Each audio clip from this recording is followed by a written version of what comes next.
윤석열 대통령이 이 사건과 관련해 통화했다는 진술이 나온 건 처음입니다. 차관도 지금 통화한 게 지금 나오고 있는데 예, 아니 그거는 해수에 관련 거고. 박정훈 전 해병대 수사단장의 생생한 증언을 한 사람의 경로로 인해서 수많은 사람이 범죄자가 되었습니다.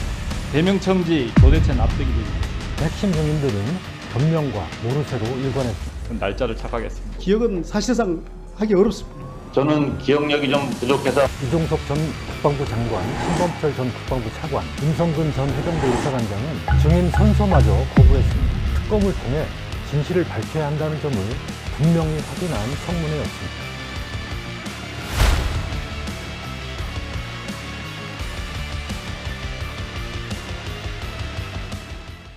안녕하십니까. 논설의 박용현입니다. 최상병 특검법 입법 청문회가 21일 열렸습니다. 청문회 핵심 장면들을 정리했습니다.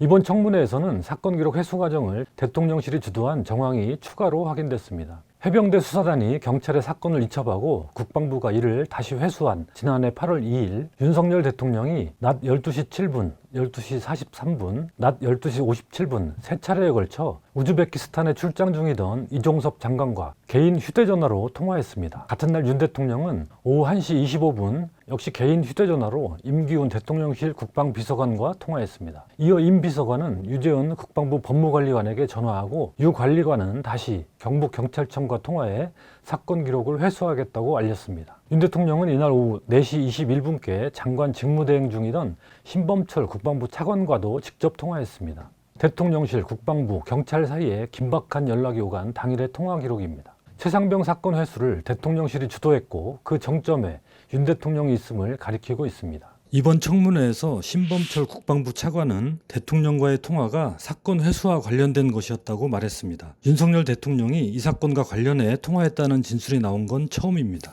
차관도 지금 통화한 게 지금 나오고 있는데 예, 아니 그거는 회수에 관련 거고 외압을 행사했다는 것은 회수가 외압이죠. 유재은 국방부 법무관리관은 경북경찰청에서 사건 기록 회수와 관련한 연락이 먼저 왔고 이런 연락이 올 것이란 사실을 임기훈 당시 대통령실 국방비서관으로부터 통보받았다고 증언했습니다. 경북경찰청으로부터 부재중 전화가 와 있었고요. 전화를 걸었더니 경북경찰청이라고 했습니다. 임기훈 국방비서관으로부터는 어떤 내용의 통화를 했죠? 임기훈 비서관은 전화가 와서 경북한테 나한테 전화가 올 거다라는 말을 해줬습니다. 경북청하고 통화를 할 때 그럼 어떤 얘기를 했죠? 경북에서는 자기네가 아직 사건을 접수하지 않았다. 저한테 회수해 가실 거냐고 물어봤습니다. 적어도 사건 회수를 대통령실이 주도했고 여기에 윤 대통령도 관여했다는 점은 확연해졌습니다. 이종섭 장관이 자신의 결재를 뒤집고 사건 이첩 보류를 지시하기 전 대통령실 일반 전화로 걸려온 전화가 누구의 전화였는지도 의문이었는데 이에 대해 이종섭 장관은 답변을 회피했습니다. 이종섭 장관 예. 800-7070 전화를 누구한테서 받았어요?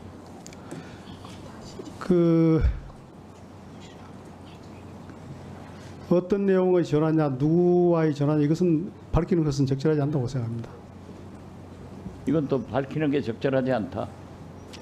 이시원 비서관한테 받은 거 아니에요? 제가 그 대상, 그다음 내용 그것은 밝히기가 적절하지 않지만 국방비서관한테 받은 거 이 아니에요? 사건과 관련해서 어떤 지침이나 이런 것은 아니었습니다. 이번 청문회에서는 사건 전반에 관한 박정훈 전 해병대 수사단장의 생생한 증언을 들을 수 있었습니다. 박 대령은 사건 초기 언론 인터뷰를 했다는 이유로 징계를 당했고 이후 공개적인 발언을 하지 못했습니다. 박 대령의 사건 개요 설명과 질의응답 주요 내용을 보겠습니다. 존경하는 국민 여러분, 저는 전 해병대 수사단장 박정훈 대령입니다. 오늘 저는 무거운 마음으로 이 자리에 섰습니다. 너희 죽음에 억울함이 남지 않도록 하겠다. 책임 있는 자에게 반드시 책임을 묻겠다. 이 말은 제가 고 최수근 시신 앞에서 다짐하고 약속한 말입니다. 이번 사건은 단순히 한 병사의 죽음에 대한 문제가 아닙니다. 내가 80평생을 살아보니 힘 있는 놈들 다 빠져나가고 힘 없는 놈들만 처벌받더라. 이 말씀은 수근이 할아버지가 수사 결과 설명을 하던 제게 하신 말씀입니다. 마치 성견 지명이 있으신 것처럼 대한민국은 법치국가입니다. 법 앞에 모든 국민은 평등합니다. 부유하든 가난하든 힘이 있든 힘이 없든 국민 모두는 법 앞에 평등하여야 하고 그것이 정의라고 생각합니다. 제가 할아버지에게 이런 약속을 드렸습니다. 비록 제가 수사 종결권은 없지만 제 손을 떠나기 전까지 오늘 설명드린 대로 이루어지도록 하겠습니다. 이번 사건은 반드시 올바르게 처리되고 책임 있는 자들은 합당한 책임을 져야 합니다. 그래야 제2의 수군이 같은 억울한 죽음을 예방할 수 있기 때문입니다. 그 당시 이첩을 결정했을 때 마음속 깊이 생각했던 감정을 한번 말씀해 주시기 바랍니다. 단순 이첩 보류라면 제가 또 해병대 사령관이 2박 3일 동안 그렇게 고민할 이유가 없는 것입니다. 결국 해병대가 수사를 축소하고 왜곡한 것으로 되고 나중에 다 밝혀진다. 사령관님 제발 정직한 해병대 지켜주십시오. 그렇게 하면 큰일 납니다. 사령관님 안보실장님 만나보면 안 되나? 대통령님을 만나보시면 안 되냐? 정말 이걸 허심탄회하게 설명을 드려라. 이렇게 하면 안 된다. 수사 자료가 가고 나서 다시 이첩하고 나서 회수한 사례가 있습니까? 장관을 대면해서 보고하는 것도 군생활에 처음이었고 이첩된 수사 서류가 다른 기관에 회수된 것도 처음이었습니다. 장관한테 보고를 마치고 나올 때 장관이 분명히 제 악수를 하면서 수고했다라고 격려를 했습니다. 그것도 제 군생활 중에 처음이었습니다. 당시에 전하규 대변인 허태근 정책실장이 배석을 했어요. 이 사람들은 뭐라고 하던가요? 전하규 대변인은 국민들로부터 아주 엄정하게 수사가 되었다라고 평가받을 것 같다. 수사는 잘 된 것 같다라고 했고 허태근 정책실장이 수사는 전반적으로 잘 된 것 같다. 특별한 문제점 없고 이견 없습니다라고 했습니다. 유일하게 장관이 질문한 게 하나 있는데 그것은 사단장도 처벌받아야 되느냐. 대통령 경로했다는 박정훈 증인의 말이 망상이다. 그런 내용으로 영장을 청구했다는 거죠. 그렇습니다. 또 박정훈 증인 핸드폰 문자 내역, 통화 내역 지운 적 없는데 그거 다 지워버렸다고 영장에 그렇게 기재되어 있다는 것이죠. 네, 그렇습니다. 그 완전히 허위 사실이죠. 100% 허위입니다. 국가가 이럴 수 있습니까? 잘못됐다고 생각합니다. 대통령 안보실이 움직였습니다. 이거 이례적인 일 아닙니까? 처음 있는 일입니다. 이 내용을 보시고 어떤 생각이 드십니까? 참담했습니다. 대한민국은 법치국가라고 절차대로 법대로 규정대로 진행되면 될 일입니다. 한 사람의 경로로 인해서 수많은 사람이 범죄자가 되었습니다. 대명청지 이 대한민국에 어찌 이런 일이 있을 수가 있는지 도대체 납득이 되지 않습니다. 다시 한번 왜 그러셨는지 말씀해 줄 수 있겠습니까? 수백 번, 수천 번을 돌이켜 생각을 해봤습니다. 당시로 다시 돌아갔으면 차라리 따랐으면 올바른 선택을 했고 절대 후회하지 말자, 뒤돌아보지 말자. 가족들한테 당당하고 자녀들한테도 당당한 그런 일로 정리가 됐으면 좋겠습니다. 유재훈 법무관리관한테 이런저런 통화를 받고 여러 가지 얘기를 들었는데 지도로 느껴졌습니까? 지휘로 느껴졌습니까? 간섭으로 느꼈습니까? 5번의 통화를 하면서 유재훈 법무관리관의 생각을 관철하려는 것으로 느꼈습니다. 외압으로 느꼈습니다. 우즈베키스탄에 있으면서 굳이 텔레그램을 보내요. 징계로 하는 건 검토해라. 그것은 군에서 전형적인 지휘관이 수사에 개입하는 한 형태입니다.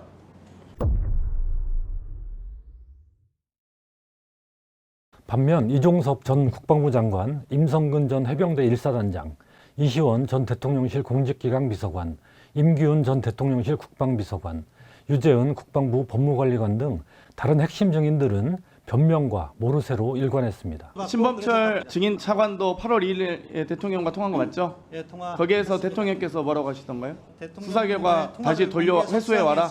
예, 밝히는 것이 부적절하다고 생각하고. 그러니까 회수해 와라 하신 거죠? 부적절하다고 생각합니다. 답변을 드리지 않도록 하겠습니다. 임기현 증인은 국회 운영위에서 김계한 사령관과 통화한 사실이 없다고 하셨죠? 예, 그렇습니다. 근데 왜 거짓말 하셨어요? 김계한 사령관과 통화하셨죠? 그 날짜를 착각했습니다. 조태용 국가안보실장 이 증인에게 문자 보내고 통화한 내용은 뭐죠? 제가 저 내용을 구체적으로 기억은 사실상 하기 어렵습니다. 기억은 잘 안 나고. 임기훈 증인이 이시윤 증인한테 3번이나 전화 통화해서 얘기한 내용은 뭐였습니까? 기억나지 않습니다. 기억나지 않아요? 예. 이시윤 증인은 대답해 보세요. 의원님의 질의에 답변드리지 못함을 양해해 주시기 바랍니다. 이종섭 증인, 예. 대통령으로부터 어떤 전화를 받은 겁니까? 국방부 장관과 대통령 간의 대화 내용을 일일이 밝히는 것은 적절하지 않다고 생각하고요. 8월 9일 12시 33분 09초에 이 번호로 끝나는 전화번호로 걸려온 전화를 3분 30초 가량 받으셨어요. 발신지는 서초구 내곡동 바로 국정원이었습니다. 누구랑 통화하셨습니까? 제가 하루에 많은 전화를 받는데 기억을 잘 국정원 못하겠습니다. 관계자하고 통화하신 거예요. 누구랑 통화하셨습니까? 제 기억나지 않습니다. 8월 3일 윤석열 대통령의 사법연수원 동기인 고석 씨와 통화하셨죠? 전화 온 거를 제가 받았습니다. 예. 무슨 이야기가 오갔습니까? 그때 무슨 얘기했는지 기억은 전혀 없지만 최소한 말씀드릴 수 있는 것은 이것하고는 관계없습니다. 특히 임성근 전 사단장은 상식적으로 도무지 납득할 수 없는 답변으로 빈축을 샀습니다.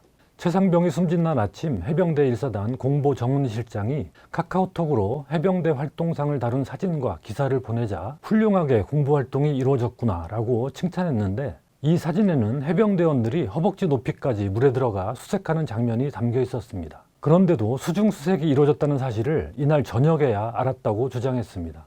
사진을 못 봤다는 것입니다. 순직 해병이 수중에서 구조 작업을 벌이고 있는 그 상황 언제 알았습니까? 예, 7월 19일 19시경에 알았습니다. 사고 이후에 알았다 이 말씀이죠? 그렇습니다. 순직 해병의 사망 이전에는 수중 작업이 이루어지고 있는 지시를 안 했고 심지어 알지도 못했다고 지금 얘기하는 거죠? 그렇습니다. 훌륭하게 공부 활동이 이루어지고 있구나라고 답을 보낸 내용이 나옵니다. 이게 사망 사건 발생하기 약 2시간 전입니다. 그런데도 몰랐다고 얘기를 합니까? 그 전체를 제가 자세히 보지 못해서 그 사진은 파악하지 못했습니다. 수중 수색 장면이 이렇게 언론에 보도되고 있는 이 장면을 보면서 훌륭하게 공부 활동이 이루어졌구나 하고 칭찬하는 내용이 나옵니다. 네. 그 카톡 내용을 분명히 보여주고, 그럼에도 불구하고 저녁 7시에 알았다고 또 아까 뻔뻔한 거짓말을 했습니다. 물속에 들어간 걸 보지 못했습니다. 그 위에 사진에 나와 있잖아요. 못 봤다는 게 말이 돼요? 그 밑에다 그걸 그어놓고 거짓말하지 마세요. 김계한 해병대 사령관도 이미 객관적 증거와 관련자 진술로 확인된 사실에까지 입을 다물었습니다. 김 사령관이 박정훈 대령에게 대통령 경로에 대해 말했다는 것은 이제 기정사실화했습니다. 그러나 한사코 인정하지 않았습니다. 용산 대통령실에 있는 국방비서관과 3번의 통화를 했는데 그게 기억이 안 난다는 게 말이 됩니까? 저는 기억력이 좀 부족해서 많이 메모를 하고, 그래서 그 메모했던 부분을 중점으로 해서 오늘 여기 증인으로 나오면서 그런 사항들을 다시 한번 봤기 때문에 대통령의 주최하는 회의에서 경로 그 내용을 임기훈 대통령실 국방비서관에게 듣고 박정훈 수사단장에게 전달한 거 아닙니까? 제가 공수처의 피의자로 지금 되어 여기 답변 드릴 수 없음을 양해 바랍니다. 저는 해병대 사령관으로부터 분명하게 대통령 경로설에 대해서 들었습니다. 증언 거부권을 법률에서 인정되는 권리를 알고 있기 때문에 그 부분에 대해서 말씀을 드린 거고, 이건 현재 수사 중이기 때문에 답변을 못 드린다고 말씀드린 겁니다. 군검찰 조사에선 대통령 경로 발언에 대해 박 전 단장의 거짓말이라고 허위로 진술하더니 청문회에선 위증처벌이 두려운지 아예 증언을 거부한 것입니다. 이렇게 여러 증인들이 수사를 받고 있다는 이유로 증언을 거부했습니다. 국회 증언감정법과 형사소송법을 보면 증언을 거부할 수 있는 사유는 자신이 공소제기를 당하거나 유죄 판결을 받을 사실이 드러날 염려가 있는 경우입니다. 자신의 죄책이 드러날 수 있는 증언, 즉 자백이 될 수도 있는 증언을 강요할 수는 없기 때문에 증언을 거부할 권리를 주는 것입니다. 바꿔 말하면 증언을 거부하는 것은 자신의 죄책을 시인하는 것으로 볼 수 있습니다. 앞서 청문회가 시작될 때 이종섭 전 국방부 장관, 신범철 전 국방부 차관, 임성근 전 해병대 1사단장은 증인 선서마저 거부했습니다. 국회 증언감정법은 선서한 증인이 허위의 진술을 하였을 때에는 1년 이상 10년 이하의 징역에 처한다고 규정하고 있습니다. 증인 선서를 거부한 것은 이러한 처벌 가능성을 피하기 위한 꼼수가 아니냐는 지적이 나옵니다. 수사상이기 때문에 말할 수 없다, 증언할 수 없다는 것은 법적인 조항이 아닙니다. 성립되지 않는다는 것을 말씀드리고, 148조는 진술을 하지 않을 경우에는 간접적으로 시인하는 효과도 있다는 점을 분명하게 말씀드리고, 뻔히 드러난 사실에까지 부인과 모르쇠로 일관하는 증인들의 모습이 측은할 지경입니다. 언제까지 진실을 가릴 수 있다고 믿는 것인지 모르겠습니다. 당당하게 증인 선서를 하고 상세하게 답변한 박정훈 대령과 대조되는 모습입니다. 그러나 청문회에서 핵심 증인들의 증언 거부와 면피성 답변으로 의혹의 실체에 더 다가가기는 어려웠습니다. 수사권이 없는 국회 청문회의 한계도 분명합니다. 철저한 수사의 필요성이 더욱 분명해졌습니다. 공수처 수사, 나아가 특검을 통해 진실을 밝혀야 한다는 점을 분명히 확인한 청문회였습니다.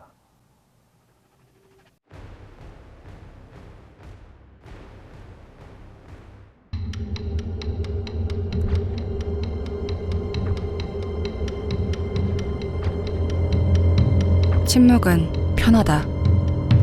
하지만 질문했습니다. 침묵이 만드는 변화는 없다. 한결의 서포터즈 벗.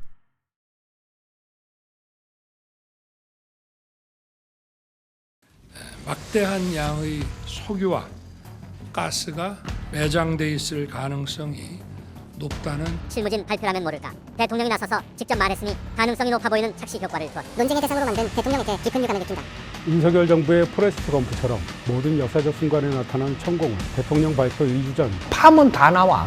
왜 하필이면 가정집에 본사를 둔 사실상 1인 회사, 그것도 4년이나 세금을 내지 않아 법인 자격이 박탈된 회사를 시가총액 약 48조 원 규모의 대형 업체가 15년 동안 자기 돈 200억 원 이상을 써가며 탐사하고 시추했는데도 찾지 못한 유망구조를 자신이 회사 설립자이고 혼자 근무하는데 대표가 아니라 고문이 아닌 1달러짜리 자회사를 1조 원에 함께 사들이는 만행을 저지르는 에너지 사업의 정치화가 이렇게 무섭습니다.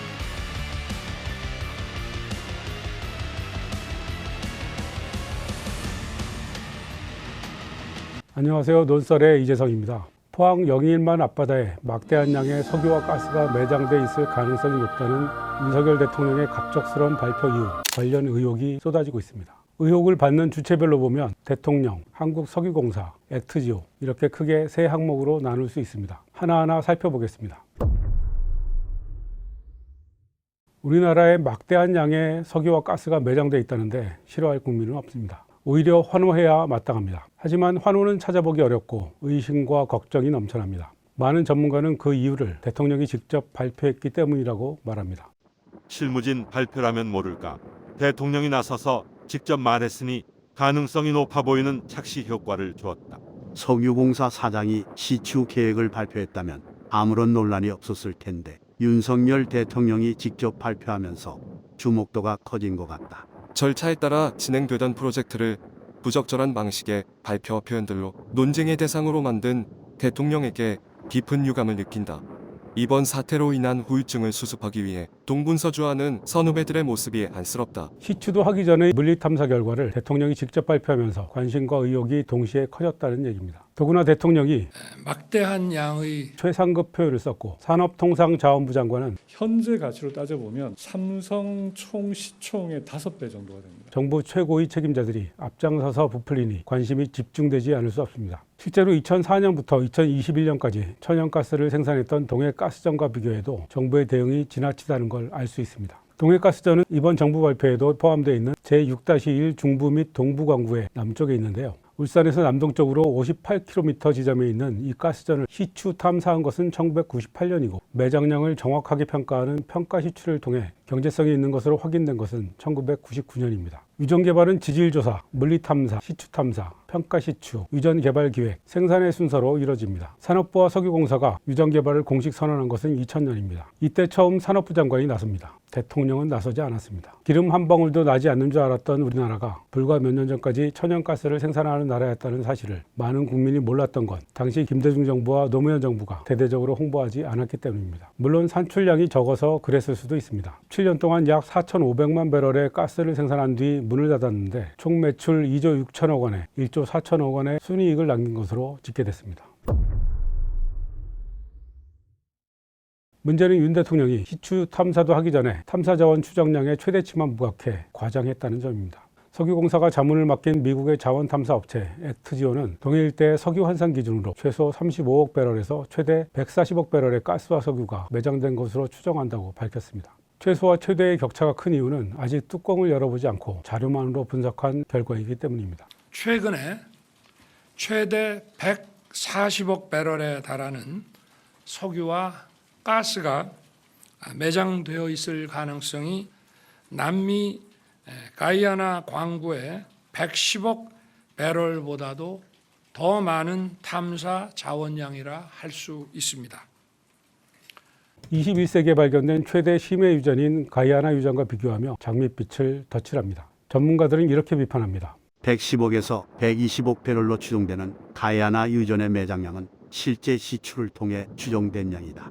반면 한국 정부가 동해에서 추정한 탐사 자원량 35억에서 140억 배럴은 시추 전물리 탐사 자료만을 해석해 도출해낸 거라 둘을 비교하기는 어렵다. 자문업체인 액트지오조차 Is 20%, meaning there's 80% chance that it will not work. There's still risk, but it's unsolvable risk at this point. 시추해봐야 안다고 말할 정도입니다. 그런데 한국 정부와 대통령은 흥분을 감추지 못하고 좋은 점만 강조합니다. 국민의 불신이 커지는 이유입니다. 더구나 윤 대통령은 국민의 신뢰를 잃은 상태입니다. 바이든 난리면을 비롯하여 이미 숱한 거짓말이 탄로났고 잼버리 파행과 엑스포 유치 실패 등으로 무능이 입증됐습니다. 그런데도 오만과 독선으로 일관하며 반성을 모르고 폭주하고 있습니다. 여당의 4월 총선 참패와 20-30%대의 국정 지지율은 그 결과입니다. 본인과 부인이 모두 특검 수사를 받게 될 날이 멀지 않아 임기 단축론과 탄핵론이 공공연히 나옵니다. 이런 대통령이 전면에 나서서 성공 여부가 불확실한 유전 개발을 서둘러 홍보하니 역효과가 나지 않을 수 없습니다. 대통령이 기자회견과 별도로 특정 정책에 국한해 설명하고 질문을 받는 정책 브리핑을 신설해서 제1호로 선택한 것이 바로 동해유전인데 정작 기자들에게 브리핑 시간을 알린 것은 불과 8분 전이었다고 합니다. 그것도 제목도 없이 시간만 알렸습니다. 동해유전을 발표하려고 정책 브리핑이라는 형식을 만들어낸 것이 아닌가 의심이 듭니다. 동해유전을 정치적 위기 탈출용으로 활용하려 했다는 의혹도 자연스레 생깁니다. 온갖 음모론이 나오는 것도 대통령을 믿지 못해서입니다. 윤석열 정부의 포레스트 검프처럼 모든 역사적 순간에 나타난 천공은 그 한 예에 불과합니다. 이번에도 천공은 대통령 발표 2주 전 관련 영상을 올렸습니다. 파면 다 나와. 이 나라 저 밑에 지금 이 가스고 석유 많아요. 우연의 일치처럼 대통령이 중요한 발표를 하면 역순으로 천공이 앞서 말한 영상이 발견되니 너무 공교로워 괴이하게 느껴집니다. 윤 대통령이 지난 2022년 9월 영국 여왕 엘리자베스 2세 조문을 위해 영국을 방문했지만 정작 참배를 하지 않아 말이 많았는데 그 직전 천공이 조문을 가는 데는 필요한 사람이 가야 되는 거죠. 필요 없이 그런 데 돌아다니면 거기서 탁한 기운이 하나 붙어 올 수도 있어요. 그럼 비즈니스 조문을 가라. 갑작스런 R&D 예산 삭감 때도 과학자가 필요한 게 아니고 과학은 보면 돼요. 보면. 저쪽 서양에서 이렇게 열심히 해갖고 올려놨잖아요. 우리한테 보고서 들어오면 그거 읽어보면 벌써 과학자예요. 비선 라인이 석유공사와 산업부를 움직인 것 아니냐는 의혹이 나오는 이유도 같은 맥락입니다. 이 모든 미스터리가 윤 대통령 스스로 만든 신뢰 위기의 결과입니다.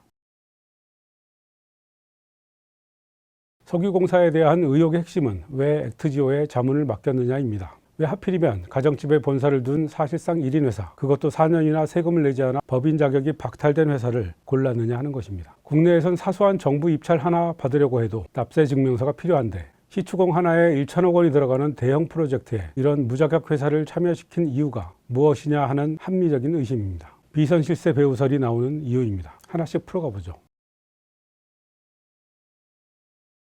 액트지오 이전에 포항 영일만 일대 8광구와 6-1광구 북부 지역을 탐사한 업체는 오스트레일리아 최대 석유 및 가스 회사인 우드사이드 에너지입니다. 우드사이드가 2007년부터 약 15년 동안 찾지 못했던 유망 구조를 액트지오는 단 1년 만에 7개나 찾았다는 겁니다. 유망 구조란 석유 가스가 매장돼 있을 것으로 추정되는 구역을 말합니다. 액트지오는 우드사이드가 탐사한 지역에 더해 동해가스전이 있는 6-1 중동부 지역에 대한 자료 분석을 추가했을 뿐입니다. 현장에 한 번도 가보지 않은 액트지오와 달리 우드사이드는 현장에서 탄성파 탐사도 하고 시추공 3개를 뚫었는데도 석유 가스가 없거나 상업적 활용이 어려운 것으로 결론 내렸습니다. 이 세 곳의 현장이 모두 물리탐사 단계에서는 수억 배럴의 탐사 자원량이 산출된 곳들이었습니다. 결국 우드사이드는 2022년 철수 의사를 밝힙니다. 주간지 시사인이 확인한 바에 따르면 철수 이유는 더는 가망이 없다고 생각했기 때문이라고 합니다. 우드사이드는 2천만 달러 이상의 비용을 부담하며 기술력도 제공하는 조건으로 석유공사와 조광권을 50대 50으로 나눠 가졌는데요. 철수 과정에서 2019년 확보했던 영인만 일대 조광권 지분 50%마저 포기했습니다. 이에 대해 아브레우 박사와 산업부는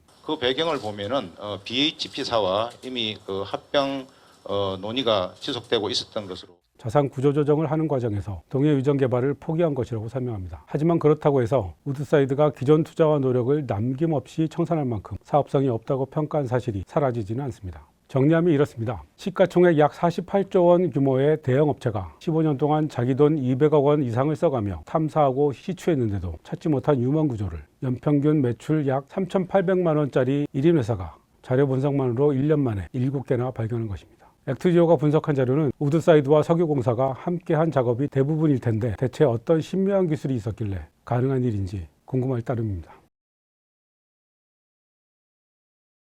정부와 액트지오는 시추에서 성공할 확률, 그러니까 석유나 가스가 실제로 있을 확률이 20%라고 밝혔는데요. 저희는 이제 시작을 20%로 하기 때문에 탐사 시추 과정에서 더 가능성이 높아질 수도 있고 산출 근거는 밝히지 않고 있습니다. 게다가 액트지오의 자문 결과를 검증한 검증단 역시 아브레우 박사와 관련이 있다는 사실이 밝혀지면서 객관성에 대한 의혹이 증폭되고 있습니다. 김원희 더불어민주당 의원실이 확보한 석유공사의 자료에 따르면 아브레우의 평가를 검증한 전문가 3명 가운데 리더격인 데이비드 모리그 텍사스대 교수가 지난 2003년 아브레우와 공동으로 앙골라 연안 심해 광구 연구 논문을 발표한 것으로 드러났습니다. 더구나 모리그 교수를 포함해 3명 모두 텍사스대 오스틴 본교의 지질과학대학 소속 교수들이어서 교차 검증의 의미를 상실했다고 볼 수 있습니다. 석유공사의 아브레우 박사를 추천한 것도 텍사스대 출신의 석유공사 직원이라는 증언이 나온 상태입니다. 실제로 이 대학 출신의 석유공사 소속 지질과학자 기혁 씨는 모리그 교수의 제자로 2018년 공동 논문을 발표했다는 보도도 나왔습니다. 지금까지 말씀드린 팩트를 토대로 이렇게 추정할 수 있겠습니다. 우드사이드가 철수한 이후 동해 유전 탐사에 미련을 버리지 못한 석유공사는 해당 지역의 사업성이 있다고 말해줄 수 있는 전문가를 찾았고 내부 직원의 추천을 통해 아브레우의 액트지오에 자문을 맡겼다는 겁니다. 석유공사는 애초 입찰에 참여했던 업체가 4개라고 했다가 3개로 정정하면서 단순 착오라고 해명했는데요. 업체 선정 방식은 지명 경쟁 입찰이었다고 합니다. 지명 경쟁 입찰은 입찰에 참여하는 업체를 미리 지명한 뒤 경쟁시키는 걸 말합니다. 후보 업체로 5곳을 물색했고 이 가운데 액트지오를 포함해 3곳을 직접 방문했다고 석유공사는 밝혔습니다. 하지만 사실상 수의 계약이 아닌지 의심되는 증거는 도처에 있습니다. 가장 심각한 사안은 지난해 석유공사와 계약 체결 당시 액트지오가 4년째 법인세를 내지 않아 법인 자격을 박탈당한 상태였다는 겁니다. 2019년 1월부터 2023년 3월까지 법인 자격 박탈 상태였다는 사실이 주간지 시사인 보도로 확인됐습니다. 석유공사가 액트지오의 분석을 맡긴 2023년 2월 액트지오는 법인 등록이 말소된 상태였다는 뜻입니다. 석유공사가 이 회사에 자문을 의뢰하고 지급한 돈은 약 129만 달러라고 알려져 있습니다. 뉴스버스가 확인한 결과 연방정부에 보고된 액트지오의 연평균 매출은 27,701달러였는데 지난해 연간 매출은 530만 달러로 급증했다고 합니다. 석유공사 계약의 결과로 보입니다. 액트지오는 현재 법인 자격을 회복한 상태입니다. 이런 무자격 업체에 일을 맡길 만큼 석유공사가 급한 사정이 무엇일지는 상상의 영역입니다. 액트지오를 설립한 비토르 아브레우 박사는 2015년 미국 정유사 엑손모빌에서 지질그룹장을 맡아 남미 가이아나 광구 탐사에 참여하는 등 40년 가까이 활동해온 브라질 출신 컨설턴트라고 산업부는 소개합니다. 액트지오를 설립한 것은 2016년입니다.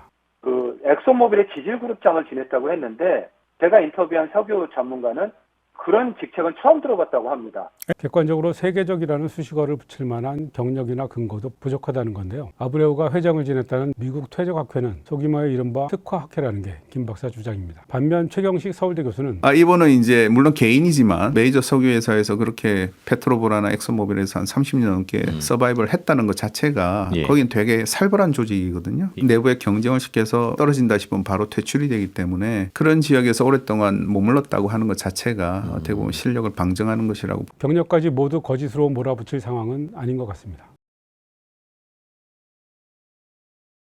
하지만 아브레우 박사가 자신을 고문이라고 소개한 점은 대단히 이상합니다. 인터넷 매체 뉴스버스가 미국 인구조사국에 등록된 기업 정보를 확인한 결과 액트지오의 직원은 이 회사를 창업한 아브레우 박사 1명이었습니다. 자신이 회사 설립자이고 혼자 근무하는데 대표가 아니라 고문이라니요? 회사 규모가 커 보이게 하려는 의도일까요? 아무튼 이상합니다. 한 교포가 SNS에 올려 화제가 됐던 사진 속의 주택이 이 회사 본사였다는 주장도 사실이었습니다. 아브레우 박사는 한국에서 열린 기자회견에서 미국 텍사스 휴스턴 자택이 회사 주소지가 맞다고 시인했습니다. 사실상 1인 회사이고 자택이 곧 회사라 해도 탐사 자문을 맡길 수는 있다고 봅니다. 아브레우 박사 말대로 전 세계에 흩어져 있는 전문가들이 각자의 전문 영역에 따라 자료를 분석할 수는 있으니까요. 그러니까 다른 직원들은 프로젝트에 따라 계약직으로 일하는 셈입니다. 실제로 아브레우 박사는 포항 앞바다에 한 번도 가본 적이 없고 석유공사에서 남겨준 자료를 분석하는 일을 했을 뿐입니다. 기억이 가물가물하실 텐데요. 석유공사에 대해 말하려면 이명박 정부의 자원외교를 빼놓을 수 없습니다. 캐나다 자원개발업체 하베스트라는 이름 기억하실 겁니다. 초기 인수자본 4조 1천억 원을 들였는데 정유부문이 파산해 900억 원을 되팔면서 1조 5천억 원의 손해가 나는 등 지금까지 7조 원의 누적 손실을 내는 골칫덩어리죠. 특히 1달러짜리 자회사를 1조 원에 함께 사들이는 만행을 저지르기도 했습니다. 어쨌든 여전히 팔지도 못하고 끌어안고 있습니다. 또 하나, 이라크 중앙정부와 상의도 없이 쿠르드 자치정부와 계약을 맺은 쿠르드 유전 개발이 있습니다. 이명박 대통령이 당선자 시절 성사시켜 자원외교 1호라고 자랑했던 사업인데 당시 대다수 언론은 10억 배럴 이상 원유 확보라며 환호성을 질렀습니다. 하지만 16년이 지난 지금은 유전개발 투자비 1조 원뿐 아니라 SOC 건설 연계사업 명목으로 투자한 또 다른 1조 원마저 회수하지 못할 위기에 처했습니다. 유전개발 사업은 실패로 끝나 2019년 모두 종료된 상태입니다. 에너지 사업의 정체화가 이렇게 무섭습니다. 석유공사가 새로운 자원을 개발하는 건 조직의 존재 이유라고 할 수 있습니다. 그런 의미에서 포항 유전 사업을 열심히 하는 것 자체를 나무랄 생각은 없습니다. 석유공사보다 더 중요한 건 윤 대통령과 산업부의 역할과 책임입니다. 정부가 의도했건 하지 않았건 대통령의 개입으로 판이 커졌고 국민적 의혹 역시 커졌으므로 사업을 정상적으로 진행하기 위해서라도 국회와 국민을 설득하려는 노력을 기울여야 합니다. 지금처럼 공개 상태였던 자료마저 비공개로 돌리면서 국회 자료 요구를 틀어막으면 불신과 의혹이 더욱 커질 뿐입니다. 특히 윤 대통령은 정치적 위기를 돌파할 수단으로 동해유전을 이용했다는 비판을 받고 있습니다. 비판을 불식하는 유일한 방법은 사업 진행 절차와 자료를 투명하게 공개하는 것입니다. 오해가 있었다면 풀고 부족한 게 있었다면 보완해서 사업이 성공적으로 이루어지길 기대합니다. 무슨 일이든 손만 대면 망쳐버리는 파교왕이라는 오명을 윤 대통령 스스로 씻어내길 바랍니다. 지금까지 논설이었습니다.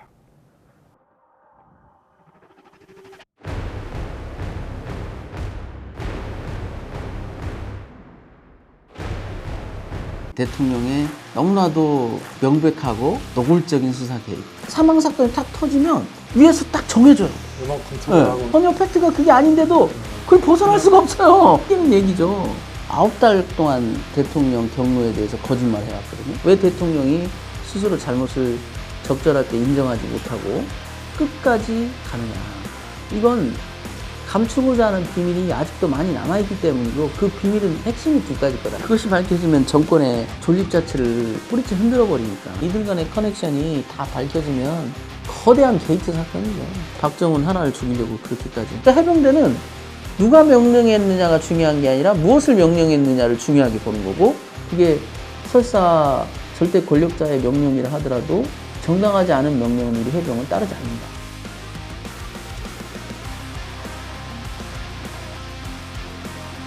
안녕하십니까. 한겨레 논설의 박용현입니다. 해병대 최상병이 순직한 7월 19일이 한 달여 앞으로 다가왔습니다. 대통령실과 국방부가 꼭꼭 숨겨왔던 비밀들이 1년 가까이 지나서야 하나둘 풀려나오고 있습니다. 박정훈 전 해병대 수사단장을 항명죄로 기소해 진실을 감추려 했지만 오히려 박 전 단장 재판은 진실의 통로가 됐습니다. 박 전 단장 재판을 통해 이종섭 전 국방부 장관의 통신 기록과 같은 증거들이 공개되면서 사건의 실체가 조금씩 모습을 드러내고 있습니다.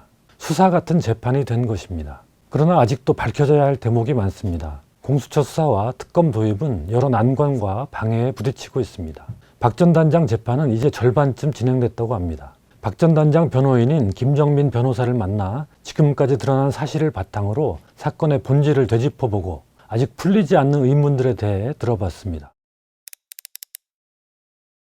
작년부터 계속 회자됐던 대통령 경로설, 경로로 얘기해도 되겠죠. 대통령 경로를 뒷받침하는 증거들이 쏟아지고 있죠. 최근에 큰 전환점을 이룬 게 군사법원에서 이종석 국방장관과 박진희 군사보좌관 핸드폰의 통신 기록을 7월 28일부터 8월 9일까지 회신을 받았는데 거기에서 이제 어마어마한 자료들이 쏟아졌죠. 대표적인 게 대통령의 8월 2일 12시 7분부터 53분까지 세 통의 통화, 이종석 국방장관한테 간 7월 31일 날 11시 54분에 800 일반 전화가 갔다는 사실. 그동안 우리가 주장했던, 박 대령이 주장했던 것이 물증으로 다 입증되는 자료들이죠. 무수한 거짓말 했던 거죠. 수사 개입이죠. 대통령의 수사 개입. 대통령의 너무나도 명백하고 노골적인 수사 개입. 그거죠. 사실은 박대령의 혼자의 결정이 아니고 해병대 수사단 전체, 어찌 보면 해병대 수사단 수뇌부의 결정? 이렇게 봐야 정확하겠죠. 7월 31일 날 17시경 충격적인 내용을 듣고 내려와서 박 단장이 부하 핵심 연관장교들이죠. 서열 2위, 3위에 해당하는 중수대장과 1광수대장. 1광수대장은 변사 사건을 주관했던 부서장이고요. 그 3명이서 머리를 맞대고 논의한 게 이건 안 된다. 만약에 대통령의 요구에 따라서, 대통령실 요구에 따라서 그렇게 이첩 대상자를 변경하게 되면 직권남용에 대한 소지가 굉장히 높다. 만약에 대통령실의 요구를 그대로 따라주게 되면 어떤 현상이 불가피하냐면 수사단장이 1광수대장한테, 그리고 1광수대장이 담당 수사관한테 기존 수사 결과를 변경하라는 지시를 해야 되거든요. 명백한 직권남용 아니냐. 그래서 이제 그때 나왔던 얘기들이 백낙종 당시 조사본부장, 김관진 국방장관 사이에 있었던 문제들이 나중에 댓글 조작 사건 때문에 처벌을 받게 됐거든요. 김관진, 백낙종 모두 다. 그것도 있는데 어떻게 이걸 우리가 하느냐. 그걸 들고 와서 이제 건의를 했고 그 건의가 받아들여지지 않았기 때문에 또 해병대 사령관은 우왕좌왕하면서 중간에 끼어가지고 결정을 못하고 박정훈 대령이 결국은 원래대로 계획대로 갈 수밖에 없지 않느냐 해서 이첩을 8월 2일 날 강행을 한 거죠. 그게 지금 항명사태로까지 이어진 거죠. 해병대 수사단의 수사는 법령과 기존 관행 어디에도 배치되질 않아요. 아주 뭐 적절한 개정군사법원법이 요구했던 아주 이상적인 모습이죠. 기초자료를 하고 대신 최대한 짧게 수사해서 넘긴다. 개정법의 취지에 가장 부합하는 업무 집행을 했고 그것이 이전에 있었던 5건의 사망 원인 범죄 이첩 그때도 다 그런 절차를 거쳤거든요. 그런데 이번에만 난리가 났죠. 아무 이유도 없는 난리가 난 거예요. 그동안 늘 그렇게 해왔는데 갑자기 아침, 점심, 저녁 밥 먹는데 갑자기 왜 하루에 3끼를 먹어 이놈들아 이렇게 나오는 셈이에요.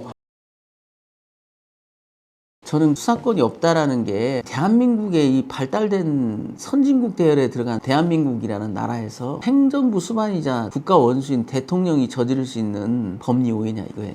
말도 안 되는. 시스템이 다 갖춰져 있고 여러 공무원이 이 문제에 개입돼 있고요. 관여돼 있고요. 각자의 권한들이 다 부여돼 있지 않습니까? 그래서 최종 단계까지 올라간 사건이에요. 그러니까 국방장관의 결재 이것이 최종 단계거든요. 법상으로는. 그 외에 절차는 없는 거예요. 사실 국방장관의 결재라는 것도 그동안에는 행사되지 않았던 건 아니라고요. 그래서 국방장관 스스로도 이거 내가 이 서류에 결재해야 되나? 이 반문을 한 이유가 뭐냐면 나는 그냥 알고만 있으면 되는 거 아니냐? 이 얘기를 한 거거든요. 이전 사건에서는 없었어요. 아예 보고도 없었어요. 결재는커녕 보고도 안 합니다. 사망 원인 범죄의 경우에 이첩에 대해서 설치 부대장들이 관여한 적이 거의 없거든요. 근데 이번 사건만 유독 이상스러운 개입을 했죠.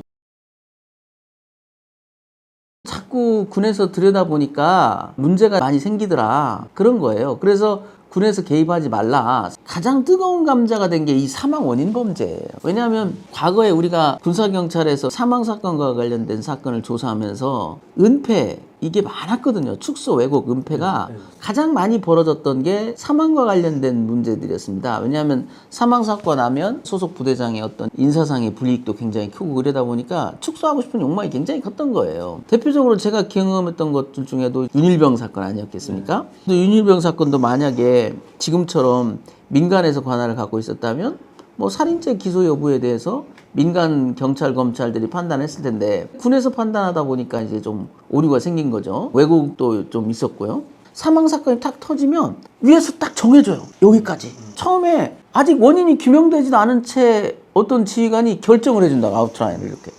네. 그리고 나면 수사에 들어가 보면 전혀 팩트가 그게 아닌데도 그걸 벗어날 수가 없어요. 그대로 가는 거예요. 웃기는 얘기죠.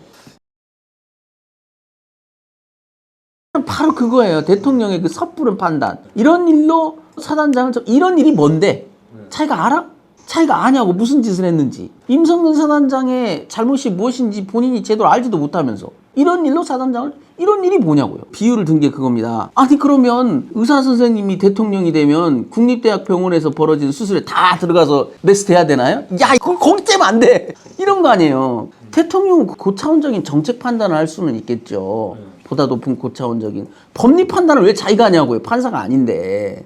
설사 법조인 자격이 있다 하더라도 그 자리는 법조인으로 앉아있는 게 아니잖아요. 내가 판사로서 변호사로서 대통령 자리에 앉아있는 게 아니지 않습니까? 그거는 법적인 판단하라는 자리가 아니에요. 그 자리는. 법적 판단은 수사단장 종결이라고요. 이번에도 안타까운 게 뭐냐면 좋아. 사단장에 대해서 인사조치하기가 싫었다면 그러면 수사는 수사대로 하고 인사조치를 자기들이 선택했으면 되는 거 아닙니까? 근데 뭐 때문에 이런 사단을 벌이느냐고요, 도대체가. 이해할 수가 없는 거죠. 사실은 깊은 정책적 판단을 하면 대통령이라면 그렇게 판단해야 될 것 같아요. 야, 좀 부족해. 그래도 정책적 필요에 의하면 이 사람은 보직에선 빼고 고초를 좀 겪게 하는 게 군의 어떤 경종을 울리는, 군의 앞으로 인명에 대해서 존중하는 그런 경중을 울리는 필요가 있을 것 같다. 그것도 뭐 공직에 있는 사람으로서는 짊어져야 되는 짐 아니겠느냐. 뭐 좀 안타깝긴 하나 어쩔 수 없다. 이렇게 판단하는 게 우리들이 알고 있는 최고 어떤 정책자들의 가장 바람직한 모델 아니겠어요? 설사 그 사람이 진짜 나하고 가깝더라도 가까우면 가까울수록 이걸 통해서 경종을 울리고 지침이 수립되고 강력한 룰이 만들어질 수 있는, 강남경찰서에서 대구경찰서로 보낸 서류를 서울중앙지검에서 가져갔다고 쳐봐요. 그걸 이해할 수 있는 사람이 있습니까? 이해할 수가 없잖아요, 그걸. 그래서 제가 그때 회수해 나갔겠다길래 저건 정말 이해가 안 된다. 국가기관이라는 게 어떤 일을 할 때는 항상 공문이 오가지 않습니까? 공문에는 뭐가 있습니까? 법령상의 근거를 쓰고 발신자 누구, 수신자 누구. 그래서 쭉 보내는 사람도 결제, 받는 사람도 책임 소재를 남기고. 이 사건에 공문이 없다니까요? 달라는 공문이 없어요. 그러니까 수많은 안전장치를 만들었는데 하나도 작동을 안 했다는 거예요. 하나도. 어찌 보면 군검사도 굉장히 중요한 인권의 보루인데 하라니까 그냥 아니 더 날뛰어. 이걸 집단항명 수개로 입건을 하지 않나, 구속영장을 청구한다고 난리를 치질 않나, 게다가 기소를 하지 않나. 아유 정말 보면 안타까운 게 왜 저렇게 허약할 건가. 근데 이게 단순히 힘이 없어서가 아니에요. 이것을 잘 컨트롤해야 됐어야 될 군검찰이 왜 이렇게 됐느냐. 이걸 잘 들여다봐야 돼요. 과거의 법무관 조직은 굉장히 시니컬한 조직이었어요. 아무리 위에서 뭘 지시해도 못 들은 척해. 모른 척하고 그냥 원칙대로 해버리고. 그런데 어느 시점부터 이게 과잉 충성 집단으로 바뀌게 됐어요. 여기서 그래도 중심을 잡아야 될 사람이 군검사였거든요. 이명박 정부 때 불온서적 때문에 법무관 파면 사태가 일어났다고요. 그 법무관 파면 사태를 주도했던 게 고석 변호사예요. 당시 법무실장이었죠. 그때 벌어졌던 일이 뭐냐면 냉정히 말하면 이거예요. 책을 읽지 말래. 빨갱이들의 책이라고 읽지 말래. 이러이러한 책은 붉은 책인 읽지 마시오. 법무관들이 왜 그걸 당신들이 판단하시오. 이래서는 안 되지 않소 했더니 너희들 파면. 이랬던 거예요. 그때 이제 야당 국회의원께서 이런 얘기를 했다고요. 법무관도 법조인 아니냐. 법조인이 자기 소신을 얘기했다고 그렇게 짓밟아버리면 그 건전한 비판의 목소리는 국내에 존재하지 못할 것이다 앞으로. 그런 우려를 얘기했거든요. 그 이후에 법무관 문화가 완전히 180도 바뀌었어요. 가장 극단적 예스맨 조직이 돼버린 거예요. 법무관 조직이. 유일하게 존재해야 될 이유는 노라고 말할 수 있기 때문에 필요한 거거든요. 근데 누구보다도 예스를 잘해. 그래서 벌어진 일이에요, 이것도. 검찰단장을 함부로 불러다가, 세상에 차관 검찰단장 함부로 불러다가 야 이거 수사해봐. 이거 자체도 잘못된 거예요. 수사 지휘권이 있다고 그래서 수사 개시를 지시할 수 있습니까? 고발장 내세요. 그러면 고발장 내면 컴퓨터해볼게 이래야 된다고요. 하명 수사라는 게 있을 수가 있냐고. 하명이 수사 개시의 요건이 돼요? 수사 개시는 인지, 고발, 고소 이거예요. 이게 수사 개시의 요건이라고요. 근데 고발장, 고소장 안 냈죠. 그러니까 하명인 거예요. 그게. 그건 위법한 수사 개시라고요. 그게. 국가 공무원은 직무 고발을 할 수가 있는 거예요. 원하면 직무 고발장을 내야 돼. 자, 이 사건에서 국방장관이 내가 직무를 집행하다 보니까 해병대 사령관에 대한 박정훈의 항명 사건을 내가 알게 된 거야. 그럼 직무 고발을 해야지. 내가 직무 집행 중에 장관 직무 고발장을 써서 내야 돼. 이거 수사해라. 그게 아니다? 그러면 접수해서는 안 되는 거예요. 엄밀히 따지면. 기관 대 기관이기 때문에 서류로 얘기해야죠. 아무 그게 없어. 처음이 공백 상태야. 그러니까. 어떻게 개시됐는지를 몰라. 그리고 자기들이 인지한 것처럼 해. 하명 사건인 거예요. 그 하명 수사. 그거 잘못된 거예요. 명백히 잘못된 겁니다. 이것이 그렇게 확대되고 과대평가된 이유는 뭐냐? 대통령의 명령으로 오겠기 때문이에요. 참으로 안타까운 거는 구속영장 청구 실질심사 때 제가 군검찰을 맹 비난했던 게 그거였다니까요. 망상이래요. 망상. 대통령 경로를 망상이래요. 그래서 참 너무 어이가 없더라고요. 하명을 받아서 일을 하는 입장이라 하더라도 뭐 어느 정도 합리적인 말을 해야지, 또 어느 정도는 이해가 되는 소리를 해야 그거를 좀 아유 입장이 그럴 테니 이거지. 망상이래요, 망상. 그게 말이 됩니까? 망상이라는 게. 망상이라고 구속영장을 청구했어요. 그러더니 또 기소도 했어요. 어떤 정신 나간 사람이 하지도 않은 대통령 얘기를 했다고, 상관이 했다고 부하들한테 전해서 부하들이 대책 문건을 만들게 하고 그걸 또 들고 와서 또 상관한테 보고한다고. 그런 정신 나간 사람이 세상에 어디 있어요. 사령관이 불러서 갔어. 아, 대통령이래. 내려와서 야, 대통령이래. 안 됩니다. 대통령이어도. 그래, 보고서 좀 만들어봐. 들어가. 대통령이도 안 됩니다. 이게 말이 되냐고요, 이게. 그래서 내가 군검찰들한테 그때 이제 영장 실질심사 때 이 얘기를 했다고요. 다 양보해도 적어도 해병대 사령관이 그런 말을 했다는 것은 움직일 수 없는 팩트다. 망상을 했으면 해병대 사령관이 망상을 했었지 박대령이 망상을 했을 가능성은 없다, 거의. 그게 내가 볼 때는 논리칙 가동 결과다. 근데 너희들도 뻔히 알면서 이러지 않느냐. 이건 이래서는 안 되는 거다, 너희들이. 너희들이 이래서는 안 된다. 폐륜 집단이 된다 그러면 역사에 씻을 수 없는 죄를 짓는 거다. 그래서 그때 보통검찰부장이 고개를 푹 숙이고 그다음부터 고개를 안 들더라고요. 결국은 지금 가장 밝히기 힘들고 또 가장 괴로운 지점이 두 지점이 있죠. 하나는 뭐냐면 왜 시작됐느냐. 이 사태는 왜 시작됐느냐. 또 하나가 뭐냐면 검찰단장은 누구 명을 받았느냐. 이 두 가지가 이제 앞으로 밝혀져야 될 굉장히 어려운 주제들인데, 대통령이 개입한 건 분명한데 왜 개입했는지 지금 안 나오고 있거든요. 대통령이 개입한 이유가 뭐냐를 가지고 개입설이 좀 팽배해 있잖아요. 위험하죠. 제가 볼 때는 그런 개연성이 상당히 높아요. 왜냐하면 일사단장을 챙기고자 하는 확실한 징후들이 보이거든요. 갑자기 휴가 조치를 지시하고 그것이 이행되는지를 체크를 하고 국방장관이 뭐 이런 현상이랄지, 이첩이 강행된 직후에 벌어졌던 기록 탈취 행동이랄지 이런 것들은 도저히 상식적으로는 이해가 안 되는 부분이란 말이죠. 그리고 또 하나가 과연 항명 이건이 자연스러운 판단이었냐, 아니면 거기에 직접적으로 대통령이 개입되어 있느냐, 이거에 따라서 이것이 가지고 오는 파장은 굉장히 클 것이다. 둘 다가 우려스러운 상황이죠. 그걸 추정케 하는 게 너무 극렬하게 저항하고 있다는 점도 이해가 안 돼요. 이 문제를 작년 7월부터 시작해서 9달 동안 대통령 경로에 대해서 거짓말을 해왔거든요. 그러다가 이제 9달 만에 증거가 나오니까 이제사 인정을 하고, 그리고도 얼마든지 수습을 할 수 있고 완화시킬 수 있는데 극한의 대립으로만 가고 있단 말이죠.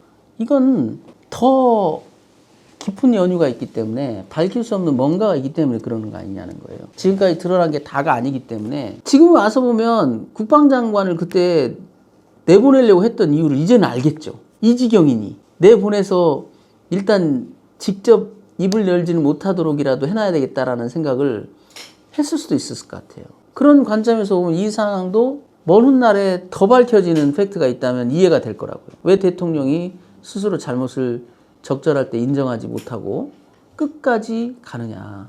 이건 감추고자 하는 비밀이 아직도 많이 남아있기 때문이고, 그 비밀은 핵심이 두 가지일 거다. 하나는 뭐냐면 대통령 스스로의 생각이 아니라 로비에 의해서 발단된 거고, 8월 2일 이첩 강행 이후에 대통령이 직접 나서서 린치를 가한 거 아니냐. 박 단장에 대해서 직접 제거 작전을 한 거 아니냐.